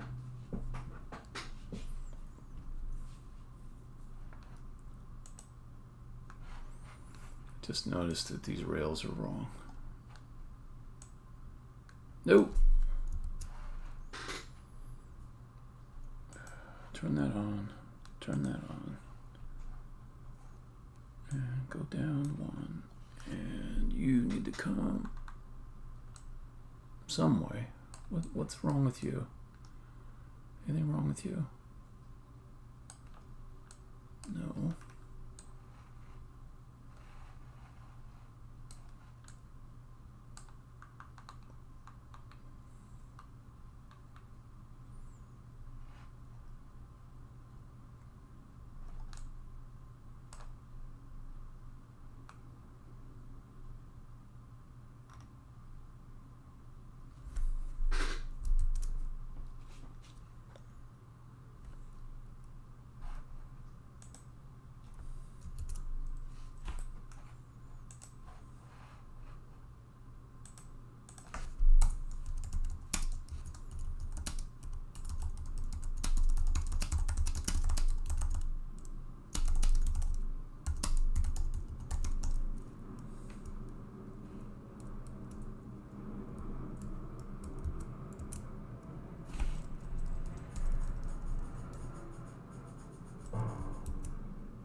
What the fuck? What? What? What?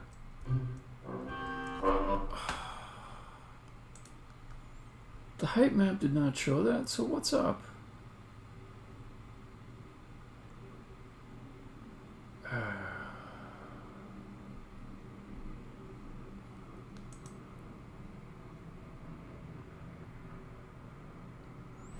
There's no snapping issues. What about this one? No snapping issue. It's all on whole numbers.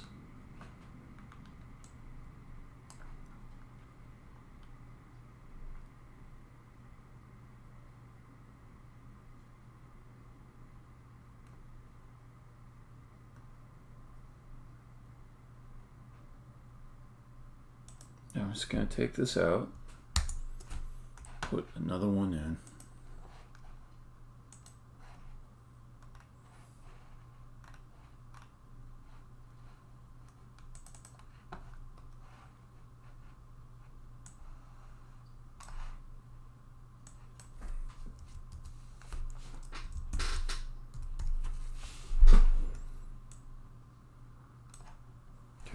This time I'll just bring a floor across.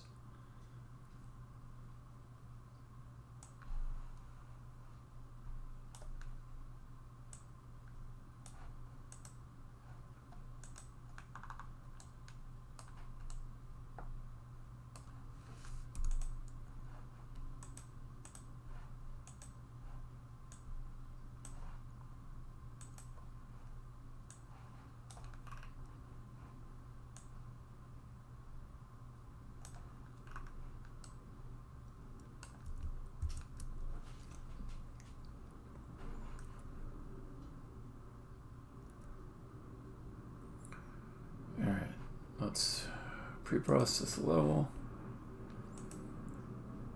Let's do it twice.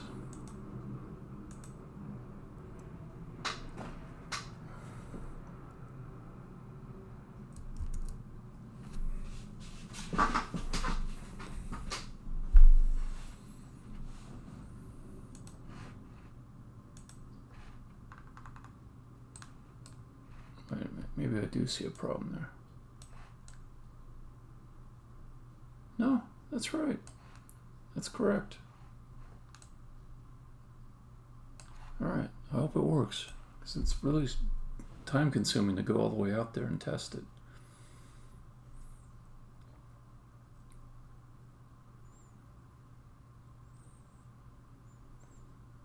It looks like my stream connection's kind of crappy right now. It goes down to red and yellow. I hope it's not too bad for people.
Just getting scared.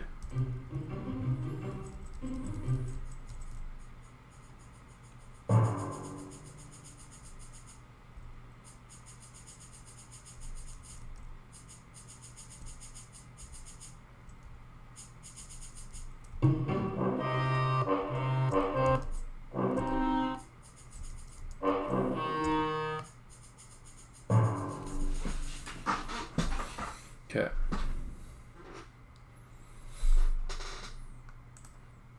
paradise.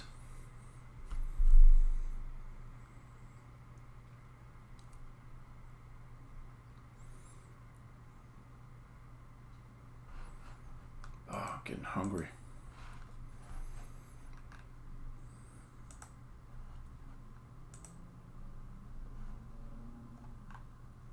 Okay, it's a death compass, aka the compassorium.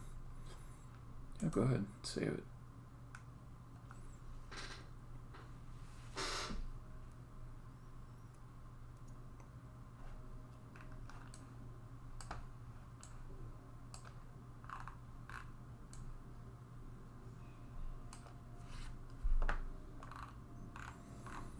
First thing I thought is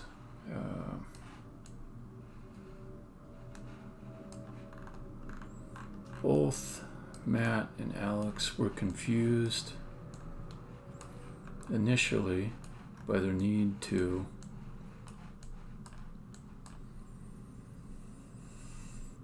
kill themselves to make progress, and they would have been much less confused if they were restricted to a simpler room to begin with. So I'm thinking I want to change the egg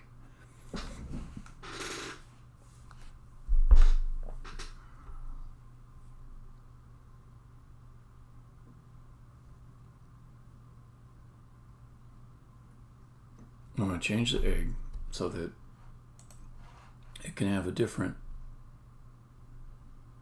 next exit set in the inspector.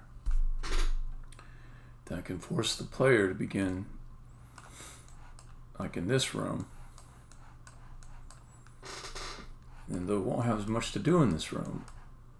They'll see some stuff in here, but there's just not much they can do. And then they'll kill themselves and then they'll figure it out.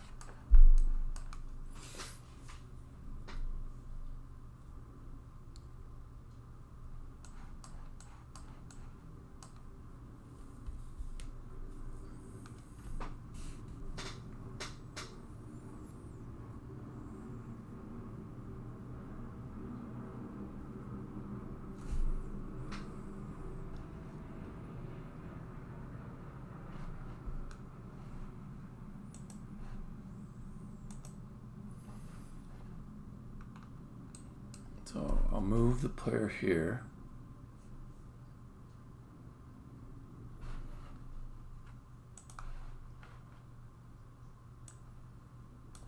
Let's face her so that it looks like she was just born.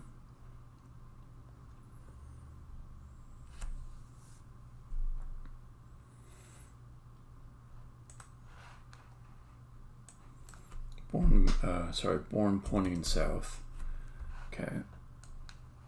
And then the egg discovery needs to get a new property for the inspector. So let's do that.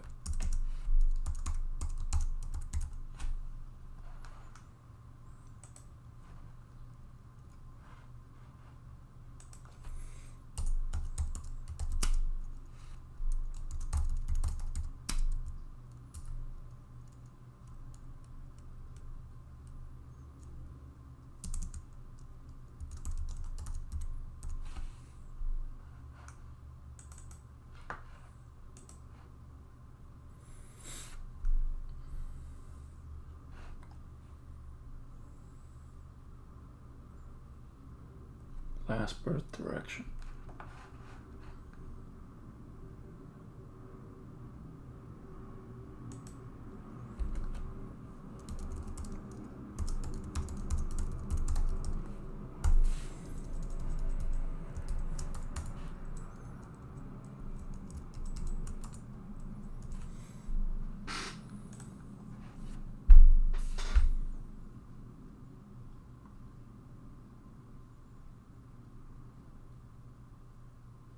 I could also try to automatically set it based on the player's location.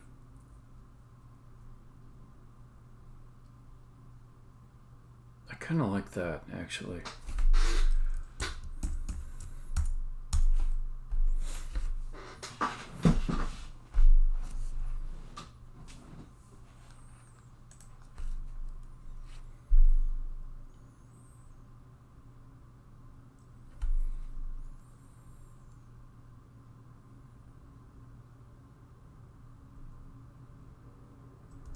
So make this a private variable, private last direction.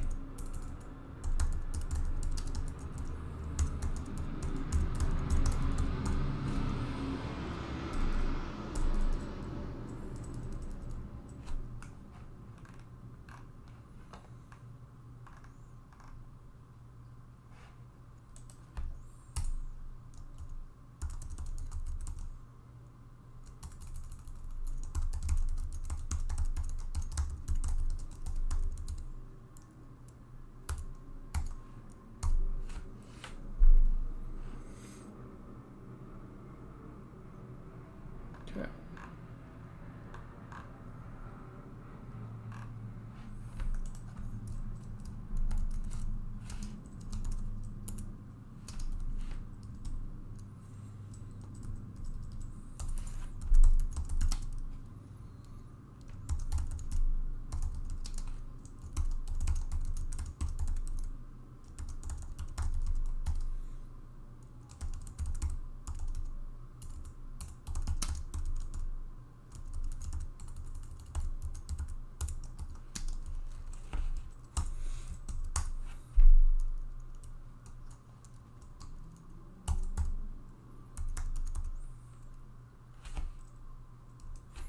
Let's have this default to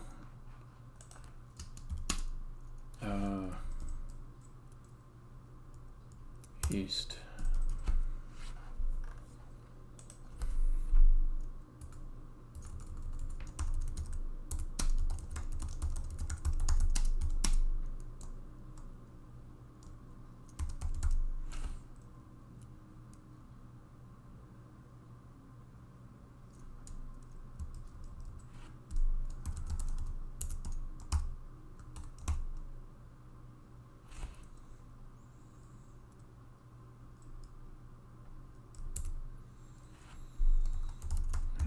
Player. Let's do it this way. Player piece tag.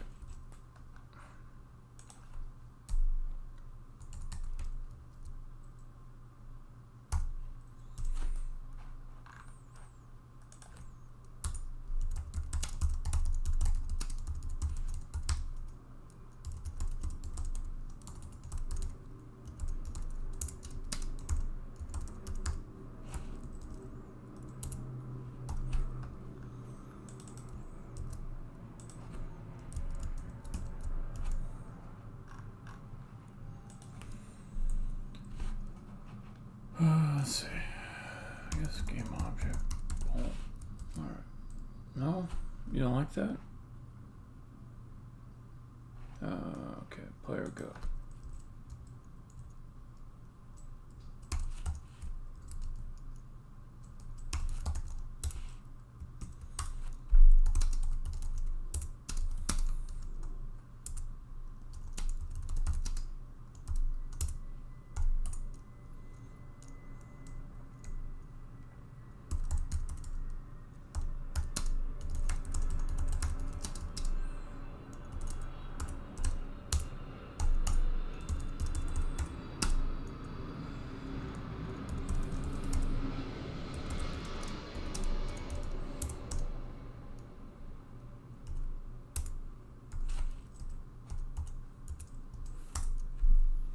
Blonington, what's going on?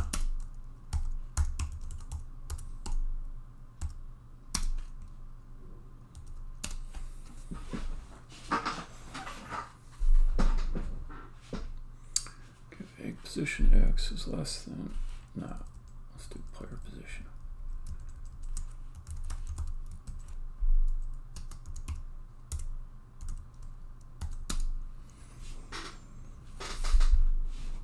I'm a little tired, but I still feel good.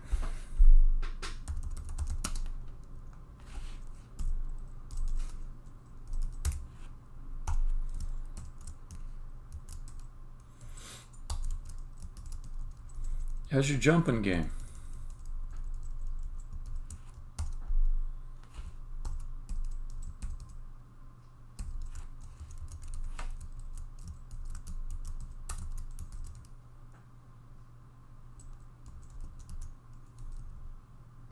Cool, cool.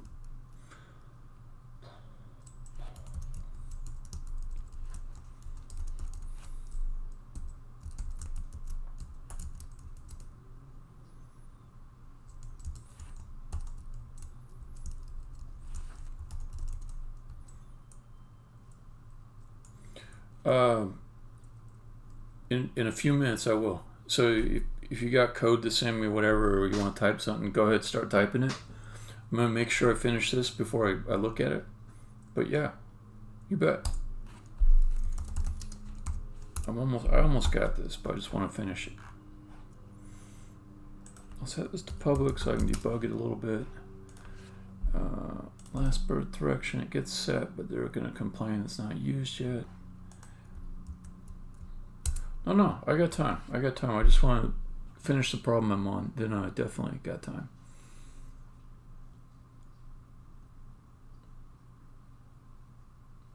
Okay, so if I look at the egg, it's got last birth direction south. So if I go and I grab the player,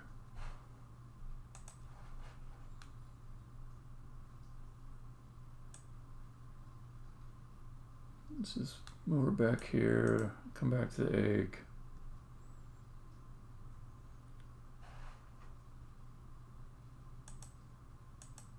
I think it's still saying south, that's good.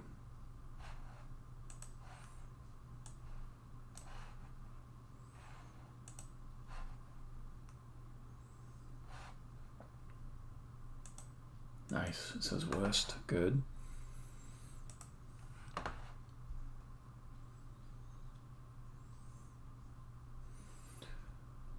Okay, that might limit the amount of help I can give you, but I'll try.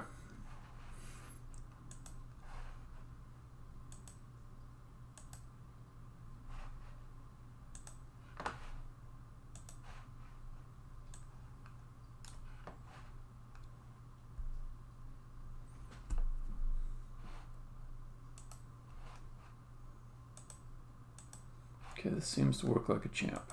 So let's move the player back under here. I mean, go ahead, type it up and like send it to me, and I might like be right in the middle of something. So I mean, it usually takes you a little while to type it all up and everything. I mean, go ahead and do that part while I'm maybe working on this last little bit here.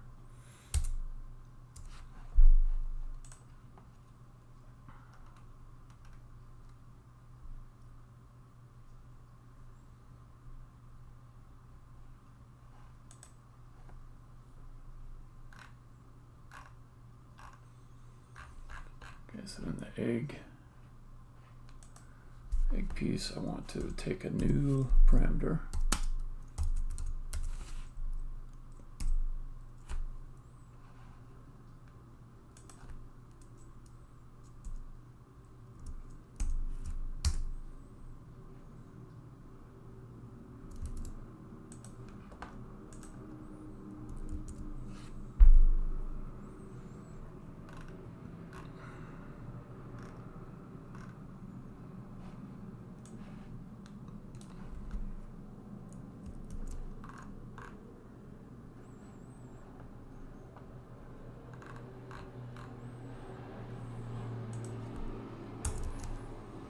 Yeah, that's the way to do it.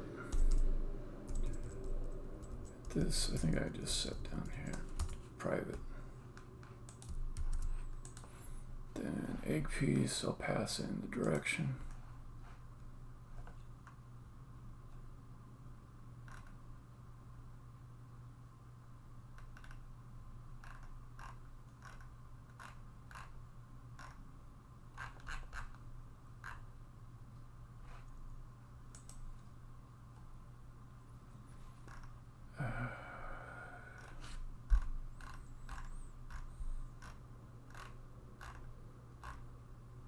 There it is.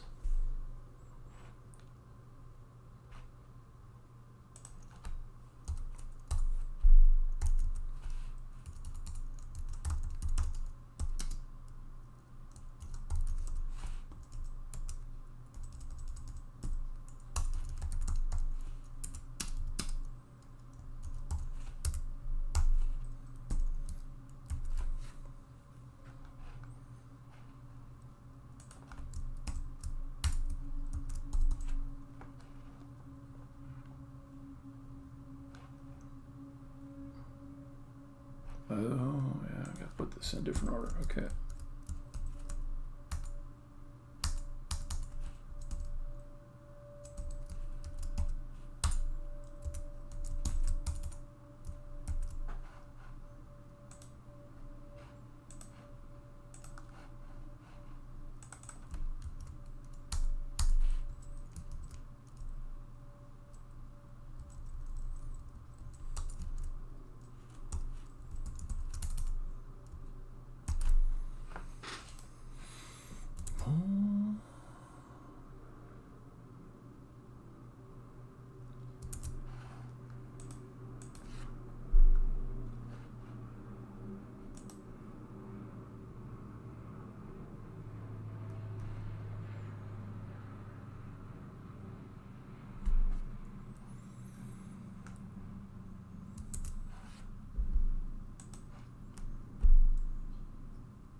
Yes. Okay. Blondington, you got it ready? You got it queued up? Hit enter. Hit enter. Show me the problem description.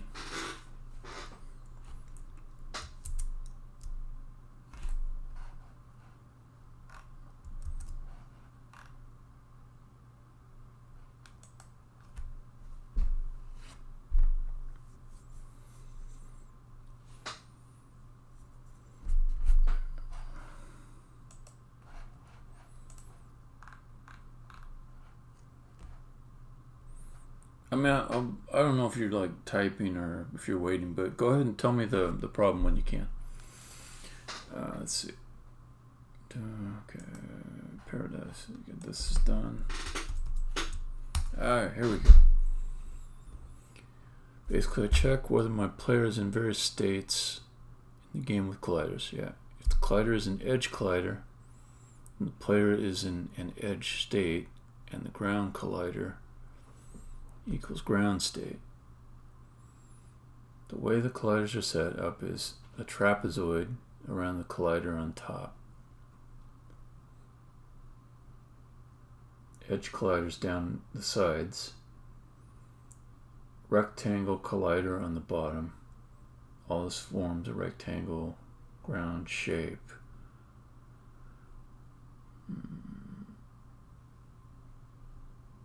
So you're saying all the colliders together, if you looked at them combined, they would be one rectangular shape.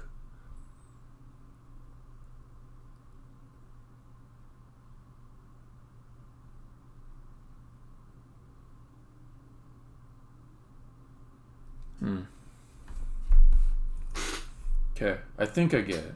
I haven't worked a lot with colliders, but I think I get what you're saying. Okay.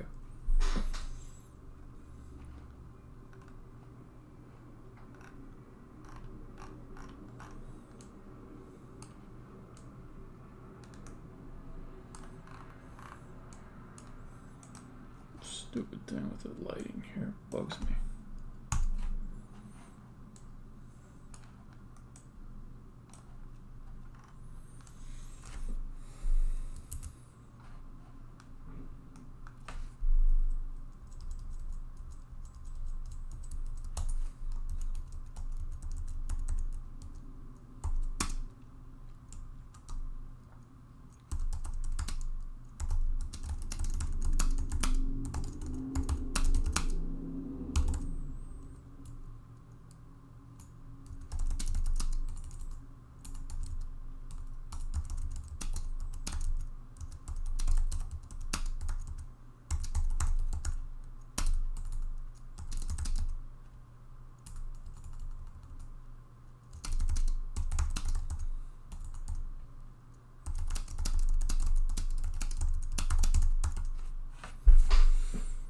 You have a dash action. Sometimes when you dash into the top of the ground rectangle, movement goes wank, and all the movement cancels and the player falls due to gravity.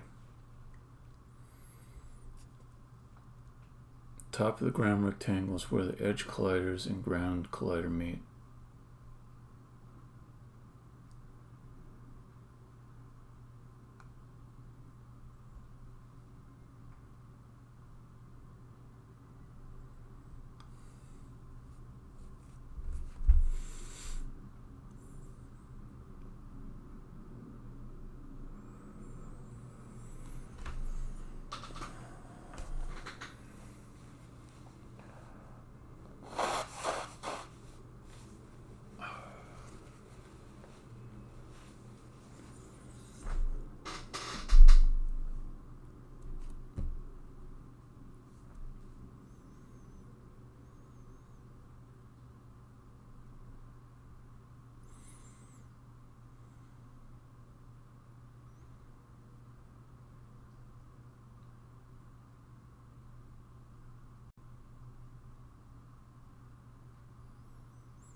Okay.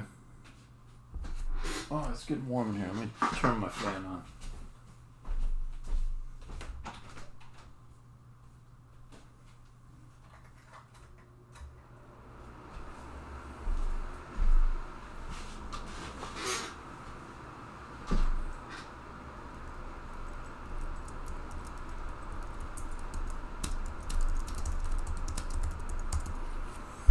Okay. You've seen the console that detects the ground collision and edge collision immediately after each other.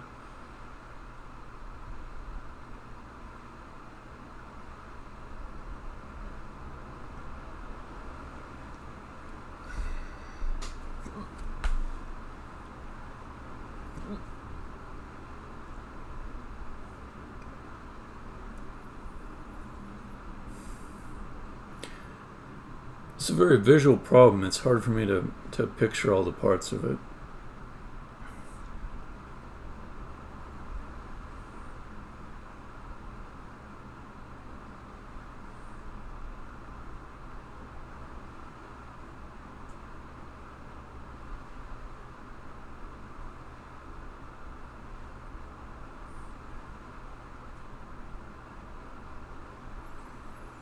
It's possible. I'm thinking about what I know about your problem. And I'm thinking not just like what might be the cause of it, because it's not going to be real obvious to me from reading this. There's a lot of things here. I'm thinking like, what is a useful thing that I can say with our limited communication? Meaning, like, I can't see your screen, I can't see code. Like, I'm able to send a lot of information at you, but you're not as able to send as much at me. So I'm trying to think, like, what's a useful way to carve this up? Not just the problem space of yours, but the communication problem space. And I think I can't troubleshoot your problem directly. I think I have to maybe more generally describe an approach. No, it's okay. It's okay. Like, I'm not going to give you too much now. You might have to come back again and, be a little more armed. I'm not saying it's a bad thing if you don't have like all the code or the screenshots or whatever, but I'm going to try to give you something now.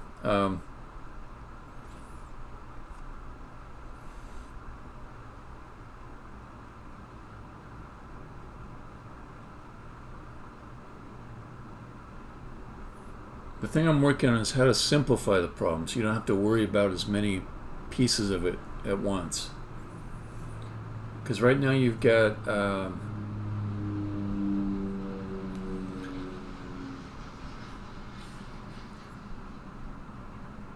you've got a number of colliders, and you have some timed events that produce the problem.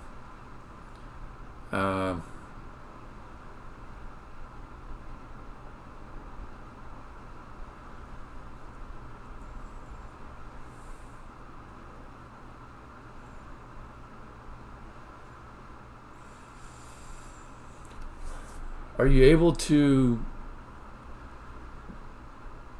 test that your colliders individually work how you expect them to? Like it's not just the dashing behavior, but like if you move your game object that contains different colliders into certain situations, like manually or just in the editor, you move it someplace, and then will the events you expect to fire?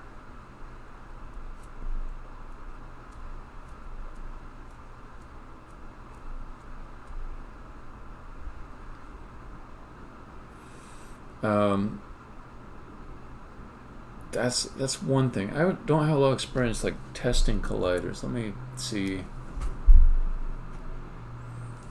what happens. So for example, okay, they do fire. Okay, good. If you slow the dash speed down, or whatever the movement forces you're applying to your game object, if you slow them down, are you still able to reproduce the bug? Obviously, you don't have your computer right here.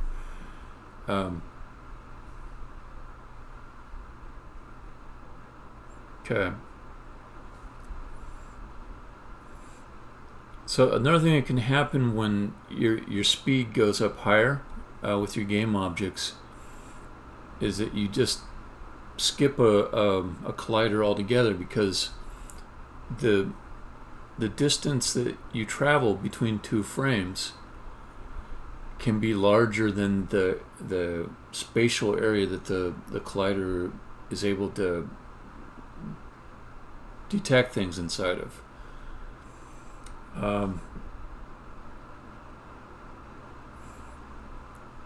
So that's one thing to troubleshoot with, is just set your speed down lower, just for troubleshooting purposes, just to figure out the problem, and see if your colliders are still all firing as you expect them to.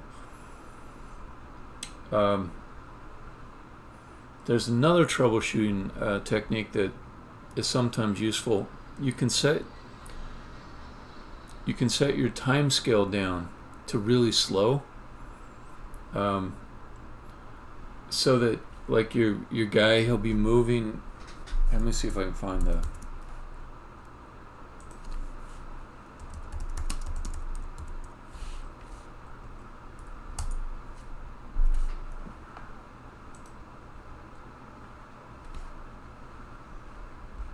Okay, so with time scale, if you set your time scale to 1, that's like take the same amount of time for everything. But you can make it like go slow motion. You can say time scale equals 0.1, and then it will be 1/10 of the time. And then you can, if you got your console window up and you're watching your little dude slowly dash, you'll see the exact point in time visually where the colliders fire their events. You know, if he's moving like 60 frames per second at your intended speed, it can be hard to see like which exact part of that collider is coming into contact with the ground or the, etc. So those are some general techniques. I would say try those too. And if you're still stuck, come back onto the session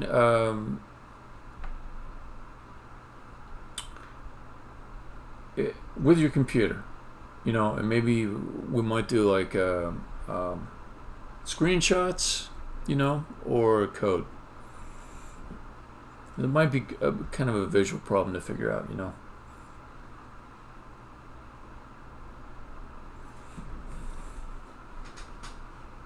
Or video too. That's another thing.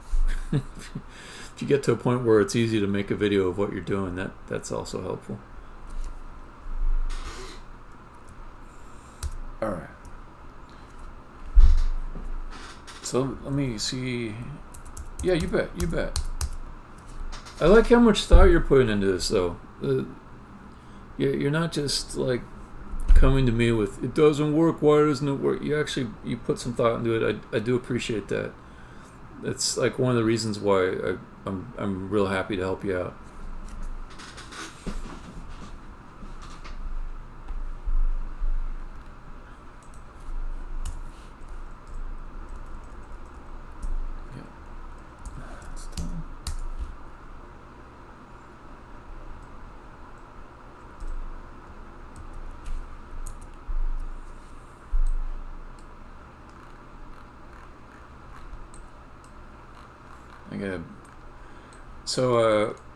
I got a couple of videos from my playtesters, and they said different problems with the levels, and I'm just gonna fix them, the same ones that they brought up.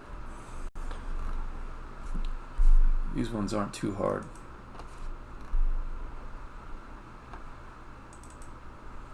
I got about 20 levels now. No, I don't have about 20 levels. I have 20 levels, and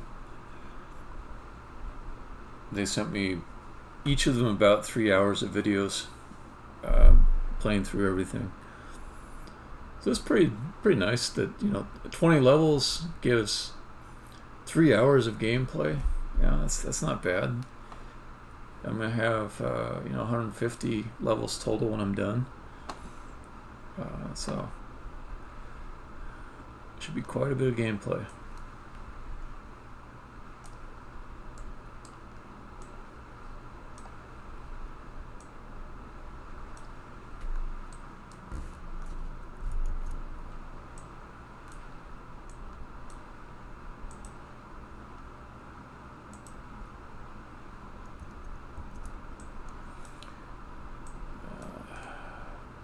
Uh, 150 levels, that's what I want. Lots of levels.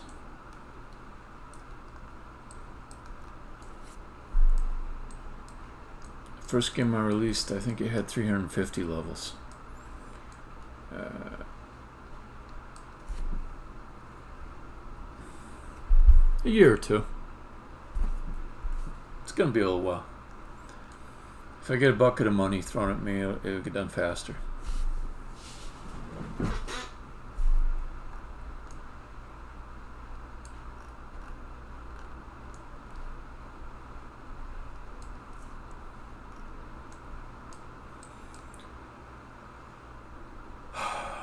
I'm good at level ideas.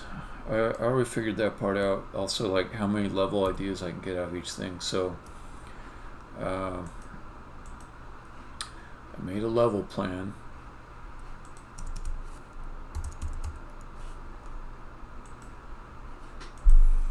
And I put inside of the level plan, not all the names of the levels, but I put the order of the order of introducing game elements and story plot events that go in the level, and techniques that you use in order to do things with game elements. And that suggested to me, okay, I could probably get 10 level ideas out of roads, 20 level ideas out of axles, etc. And some game elements don't have as much potential for ideas to make levels out of. But anyways, that's the gist of it.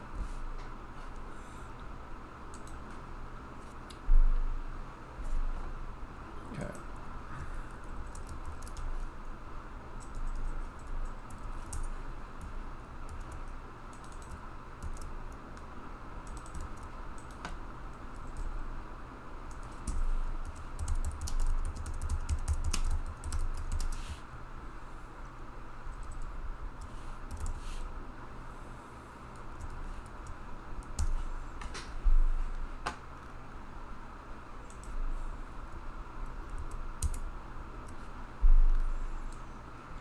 Then Alex said, after he went to all the trouble to spell trades, he wanted to be able to get back to the level exit without so much friggin' trouble.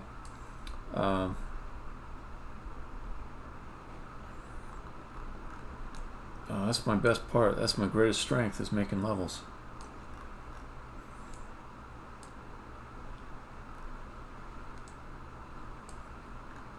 My greatest weakness is lighting. Lighting inside of Unity. I'm not doing great with it. Fairly weak on shaders, but I didn't do too bad. Let's see. So what is a good way to allow backtracking to here?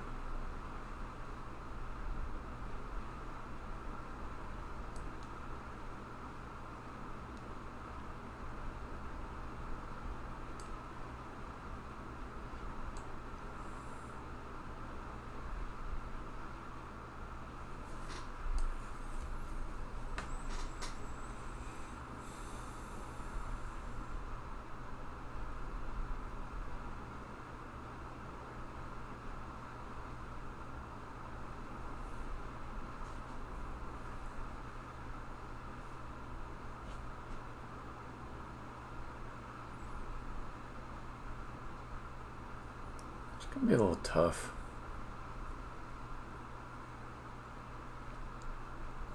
to add it in. It's gonna be pretty tough. I think that was a nice to have, not a need to have. I'll think about it a little bit longer. I can think of ugly ways to do it, and I don't want to do it in an ugly way.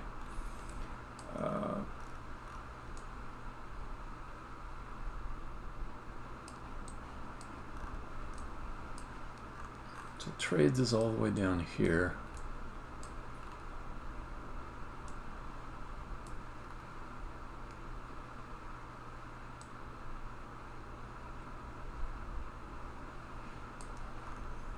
There's some kind of clever way to have like a back door coming out of this.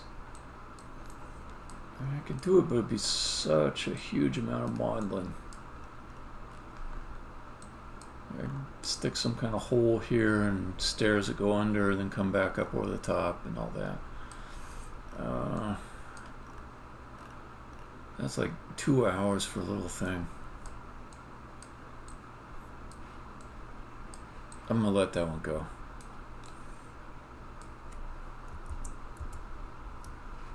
Yeah. It was a good suggestion. It's just gonna be a pain to do it the right way. 6:59.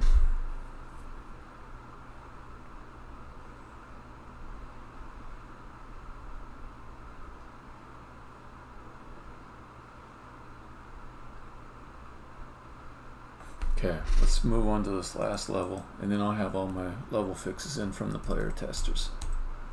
Well, except this one, that needs a new level. Okay, Glory Heights.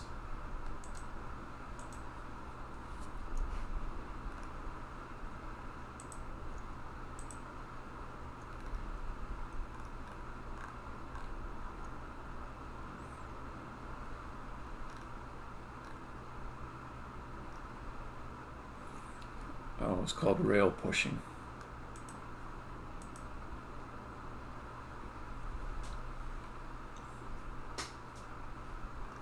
Okay.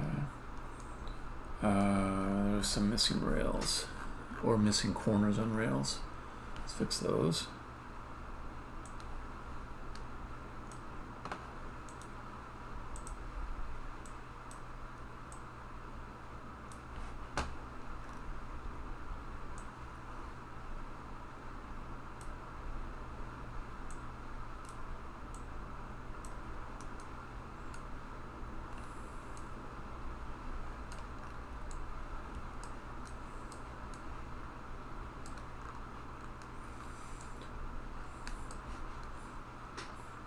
I was thinking though, I don't know, Plundy, if you're still on, but if you don't like making levels, procedurally generated stuff, that's another way to go.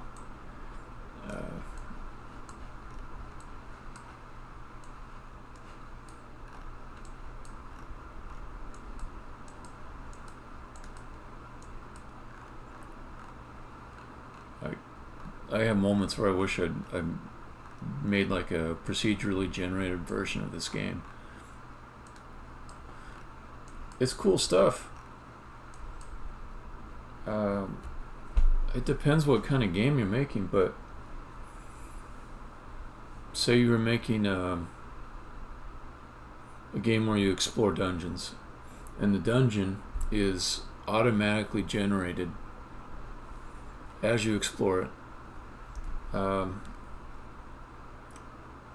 Well, you can have like prefabs for certain types of rooms that always hook together, and then you can know, say, room A can connect to room C, F, and G, and in certain ways, and then you randomly decide how they're going to connect together.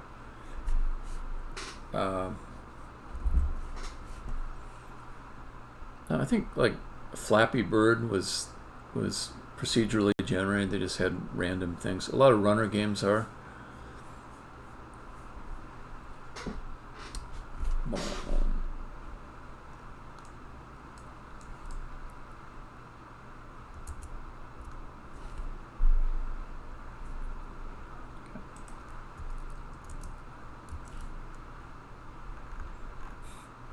Like it's harder up front to come up with the algorithm that generates these things, but then I suppose after that you can be lazy.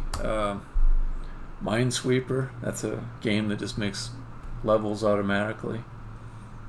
Sudoku, although I mean that's like a really easy kind of generation, yeah.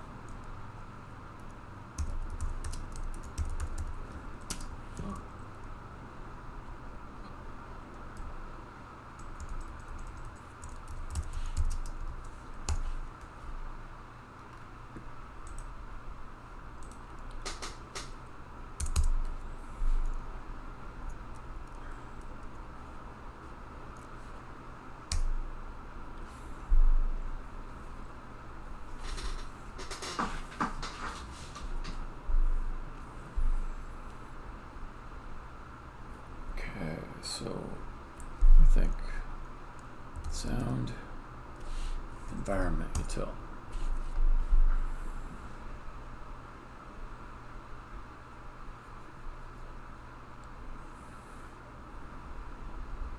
Ooh, I already have this. It's got a minimum volume.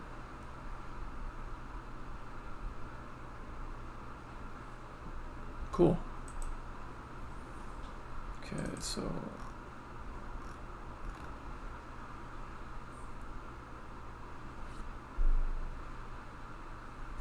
if I go to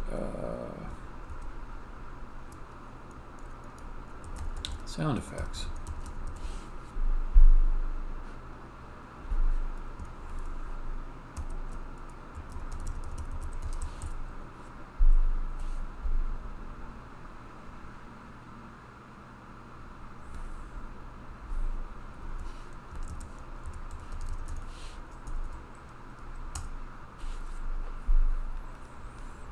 so what's it, gate open?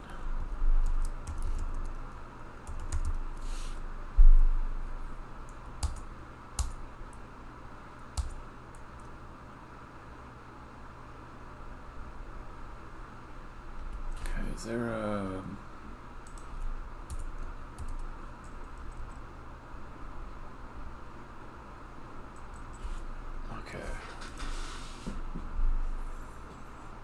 let's make another version of this that lets me pass more stuff. Where is this calc pan volume at?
So I could do this a little bit better. Let's say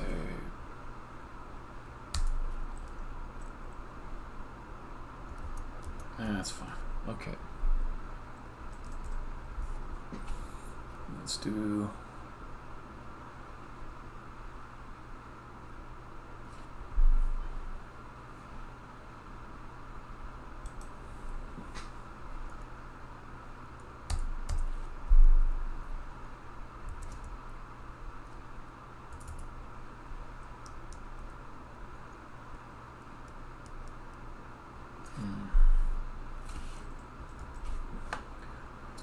Boolean. Let's do always audible.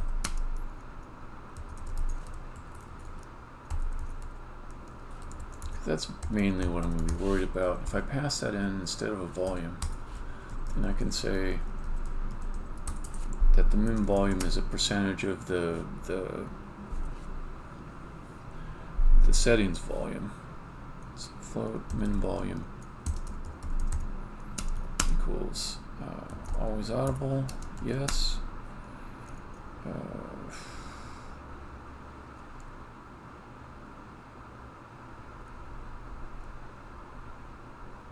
Max volume times 0.10%.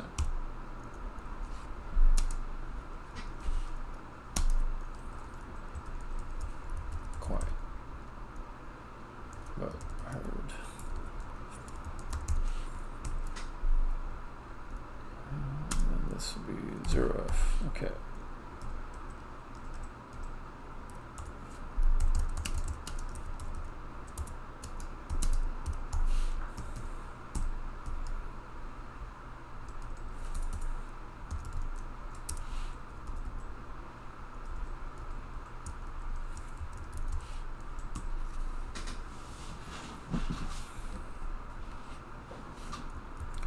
Okay, now that should cause a whole bunch of problems with compilation.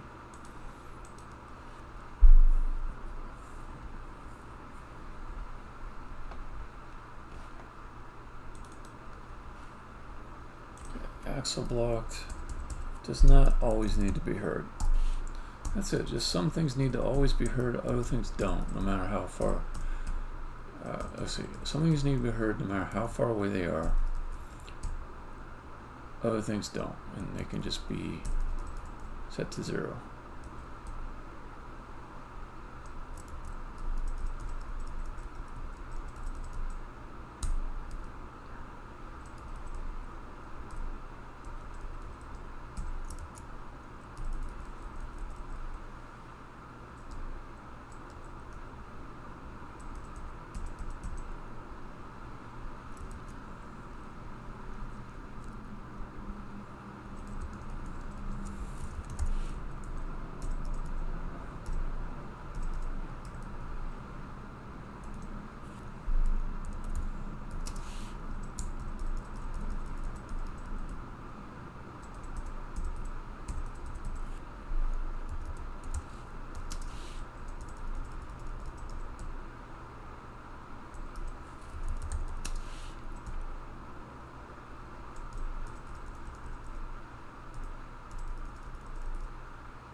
Oh, wait a minute.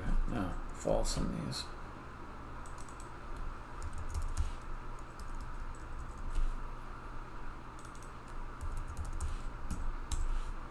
True, true. Okay.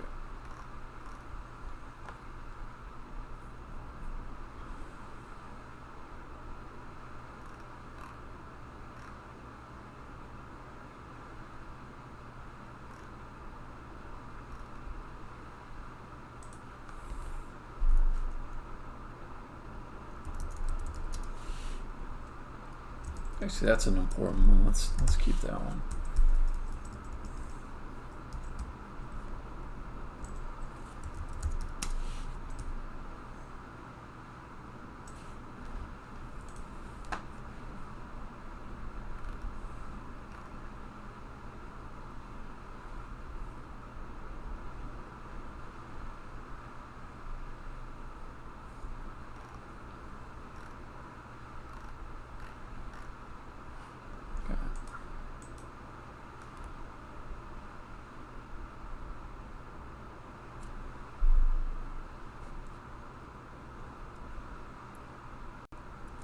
Alright, so that should fix that, but let me come in and look at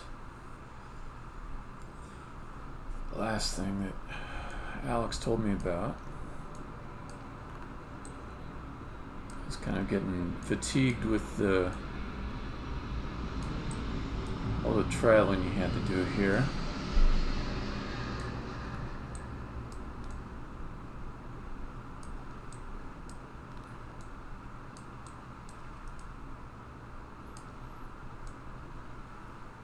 He wanted to flip around the north.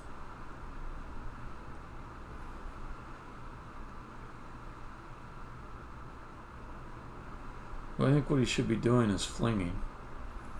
And he can fling real easily into this square here and just go around the corner if I give him something to catch him. And that is probably just as simple as dragging this guy over.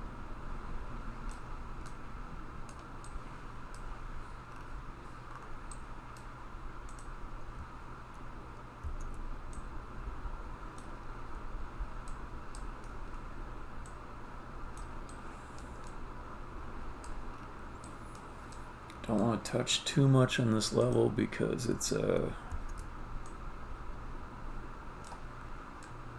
I might break something. It's been so well tested at this point, so I gotta be careful.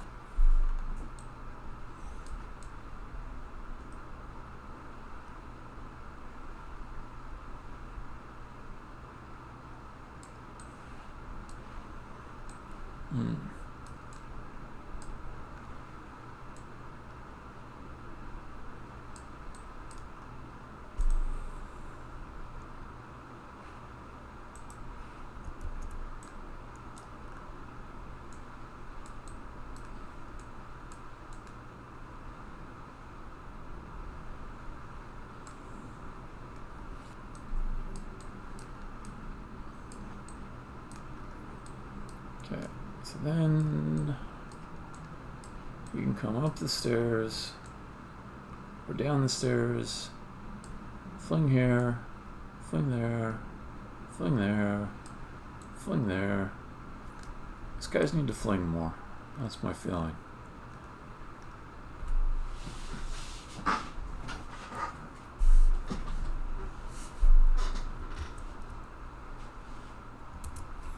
Alright, so let me add in my fixes here. I'll make sure they work in a second.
That should be it for that.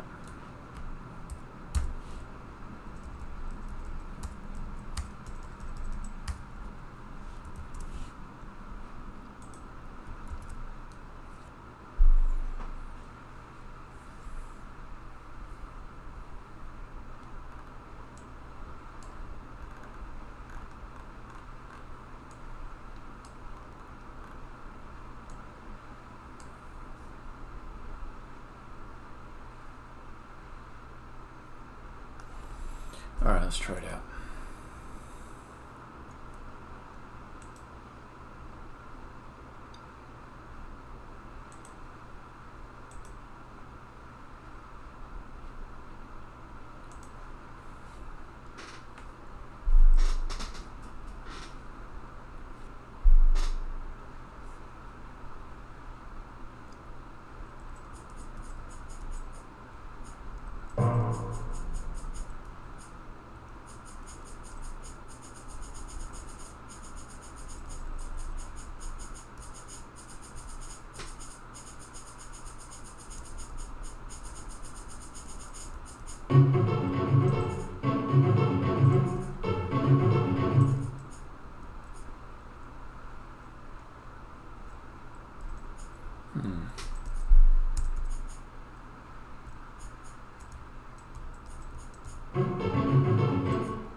Right, I think I want to make another change in that corner, but before I do that, I'm going to test out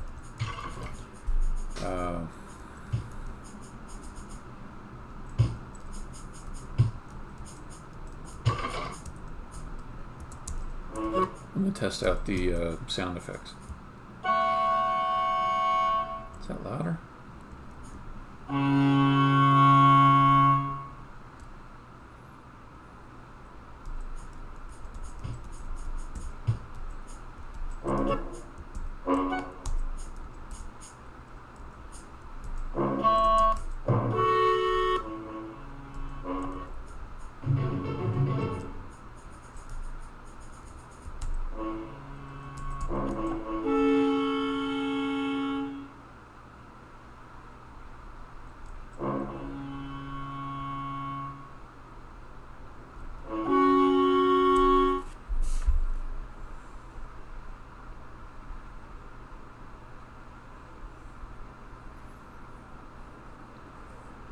I think the volume on the fling rays, I'm going to have to change it so they're just all equal volume. It's too much to have their volume go up and down a lot under different conditions.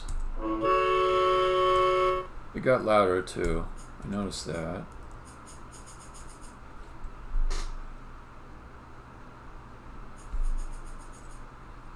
Okay, let's see. Why? Let's get you down there.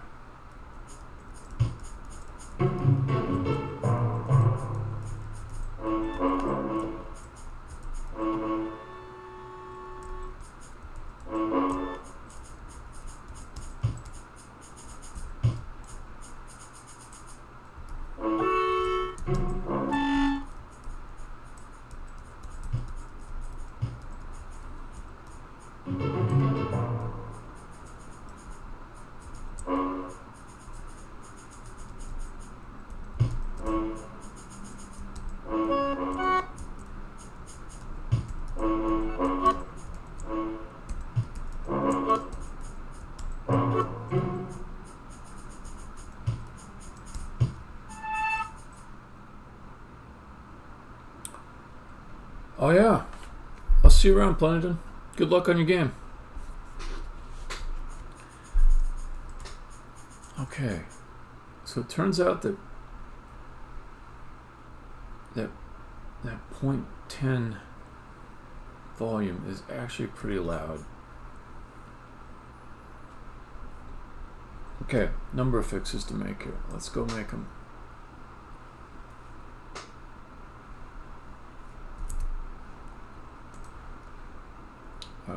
Let's see.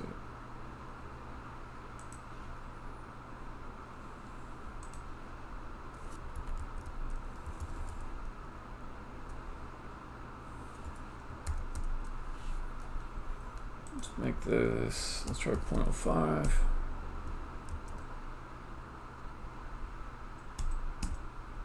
And do it too.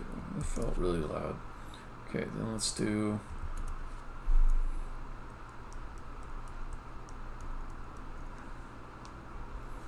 the seek rays.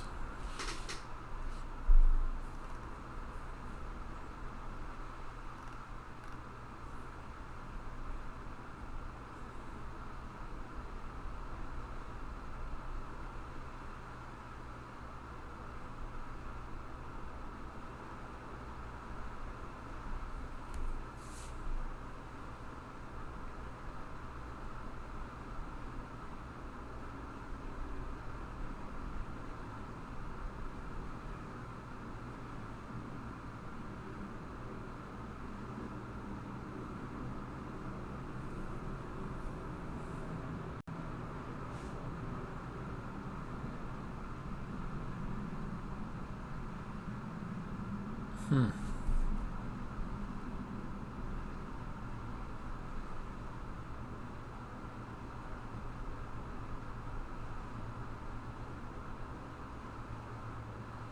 Hmm. Okay. Try with the lower volume, see how it does.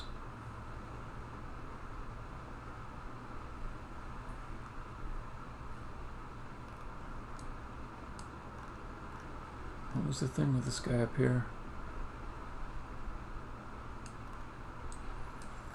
Yeah, I felt like I wanted to maybe fill in this hole. So I'll go ahead and do that.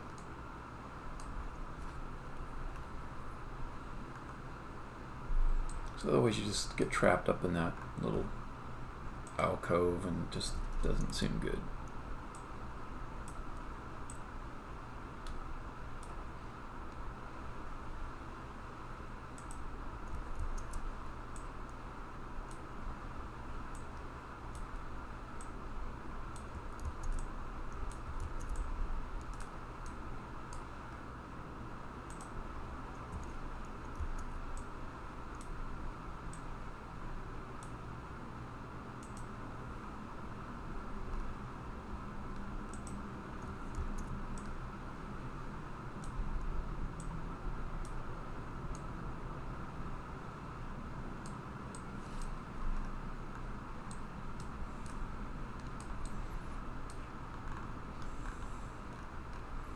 Looking at the tops of the stairs, that has a good catch point there. This guy now does. That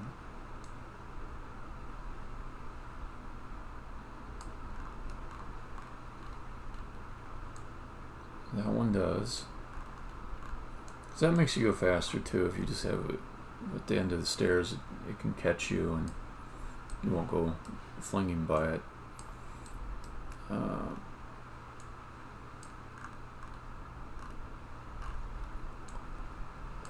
Alright.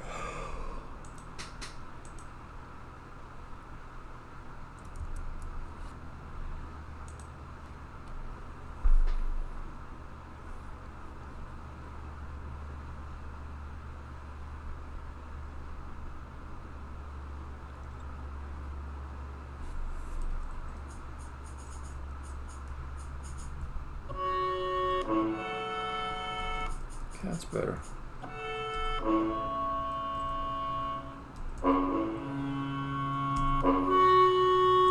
Loud. That's so loud.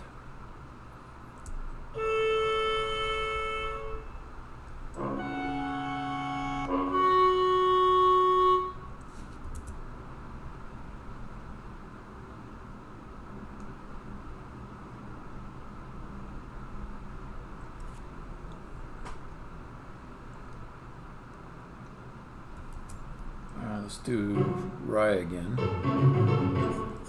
Got the volume turned up pretty loud, so I just want to hear it very faintly. Nice.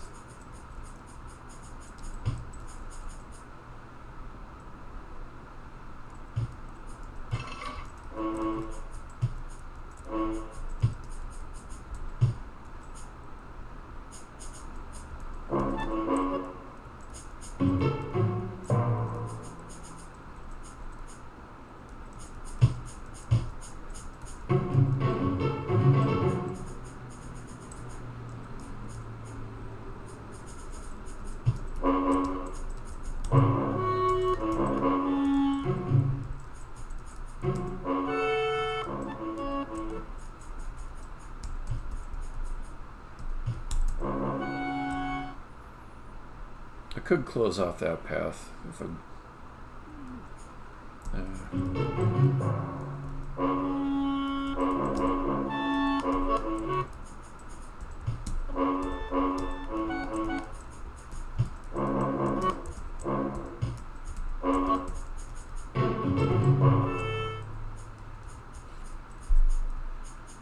Okay, there's the Y.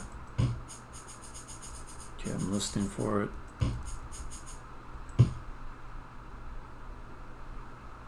Wow, that's too quiet. I didn't hear anything. Jesus.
Let's put another pillar here.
Dang it. Land on top. Okay. I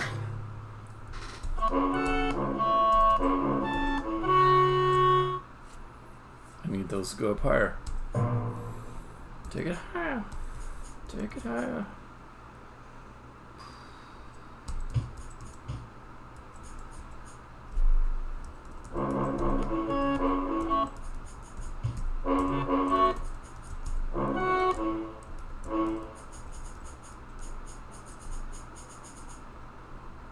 Wait a minute.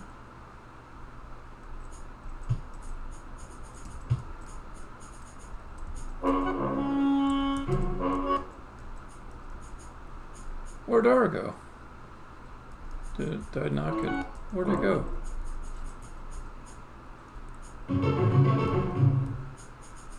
Oh, it's right here. I just didn't knock it down. Okay.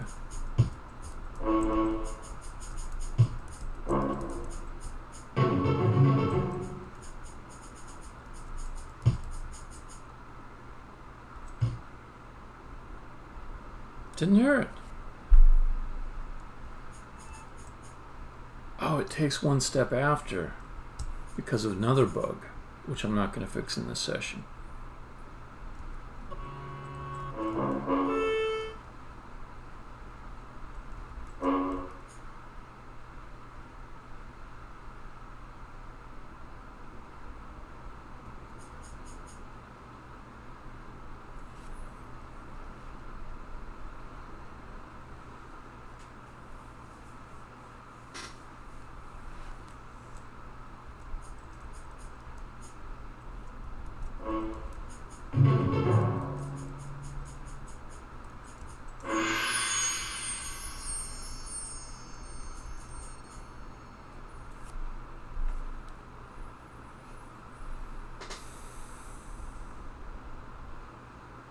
Okay, so that's fixed. Need to fix the problem that allows you to get on top of those pillars.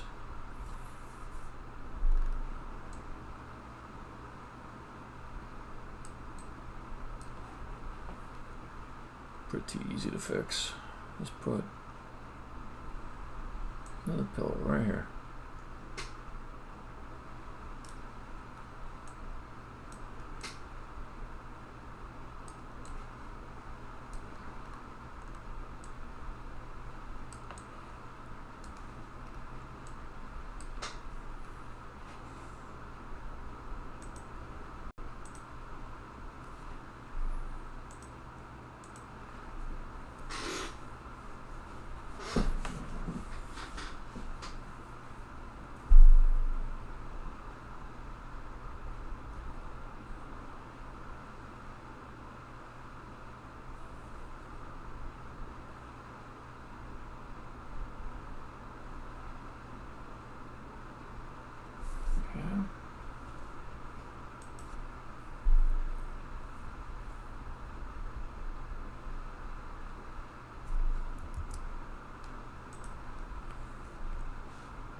You know, I'm thinking about it a little bit more.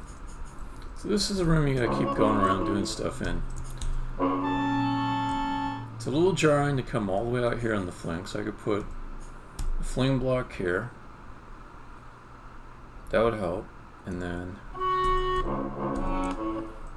another one right there. And you come over. I think that's the way to do it.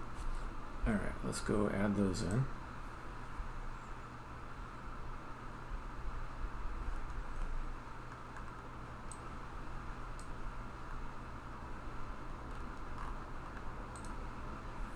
On the other hand, it complicates what the room looks like. And it sort of distracts from the solution, and the player's feeling a little bit overwhelmed with this level already. So I may change my thinking on that.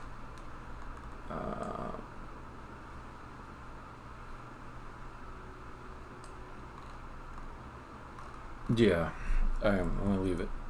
Okay.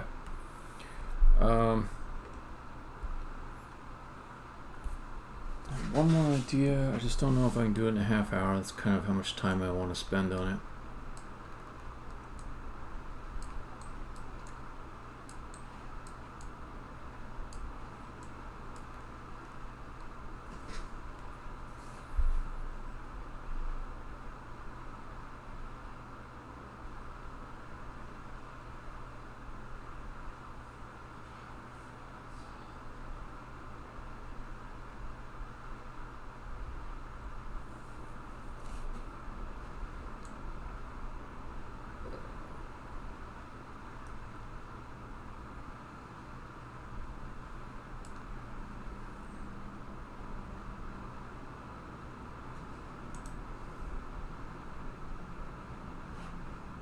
Let's turn the egg head on so I can just think about it a little bit. Where is the egg head? It's in here, right? There it is.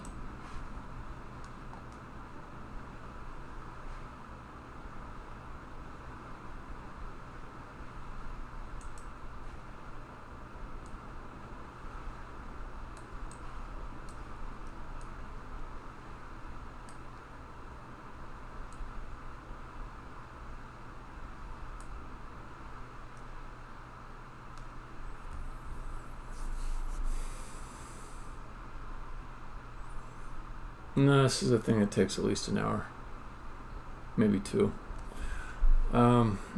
Some indicator of which exit the player is going to come out of next.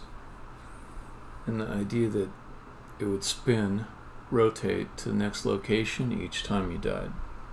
And you might see it, and it might give you a hint.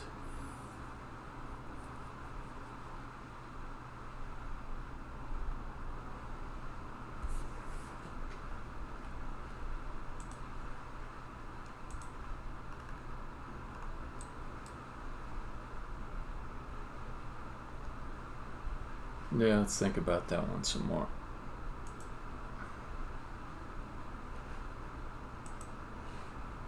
Okay. Is there an easy one I could knock off? I probably got all the easy ones.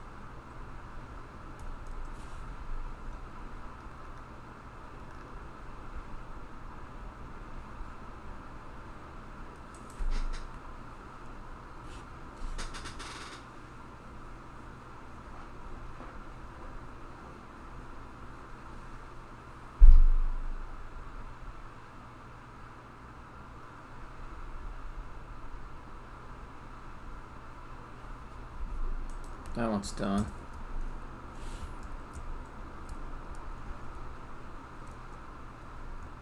That one's done also.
I don't know. I think it's a good time to stop. It's like when you got an okay poker hand, you don't hit. You hit again, my bust. I don't want to bust. I like having that I finished it feeling. Alright, so for anyone lurking, thanks for lurking. You're welcome here. Stop in the stream. Stop in the stream. Stop in the stream. Bye.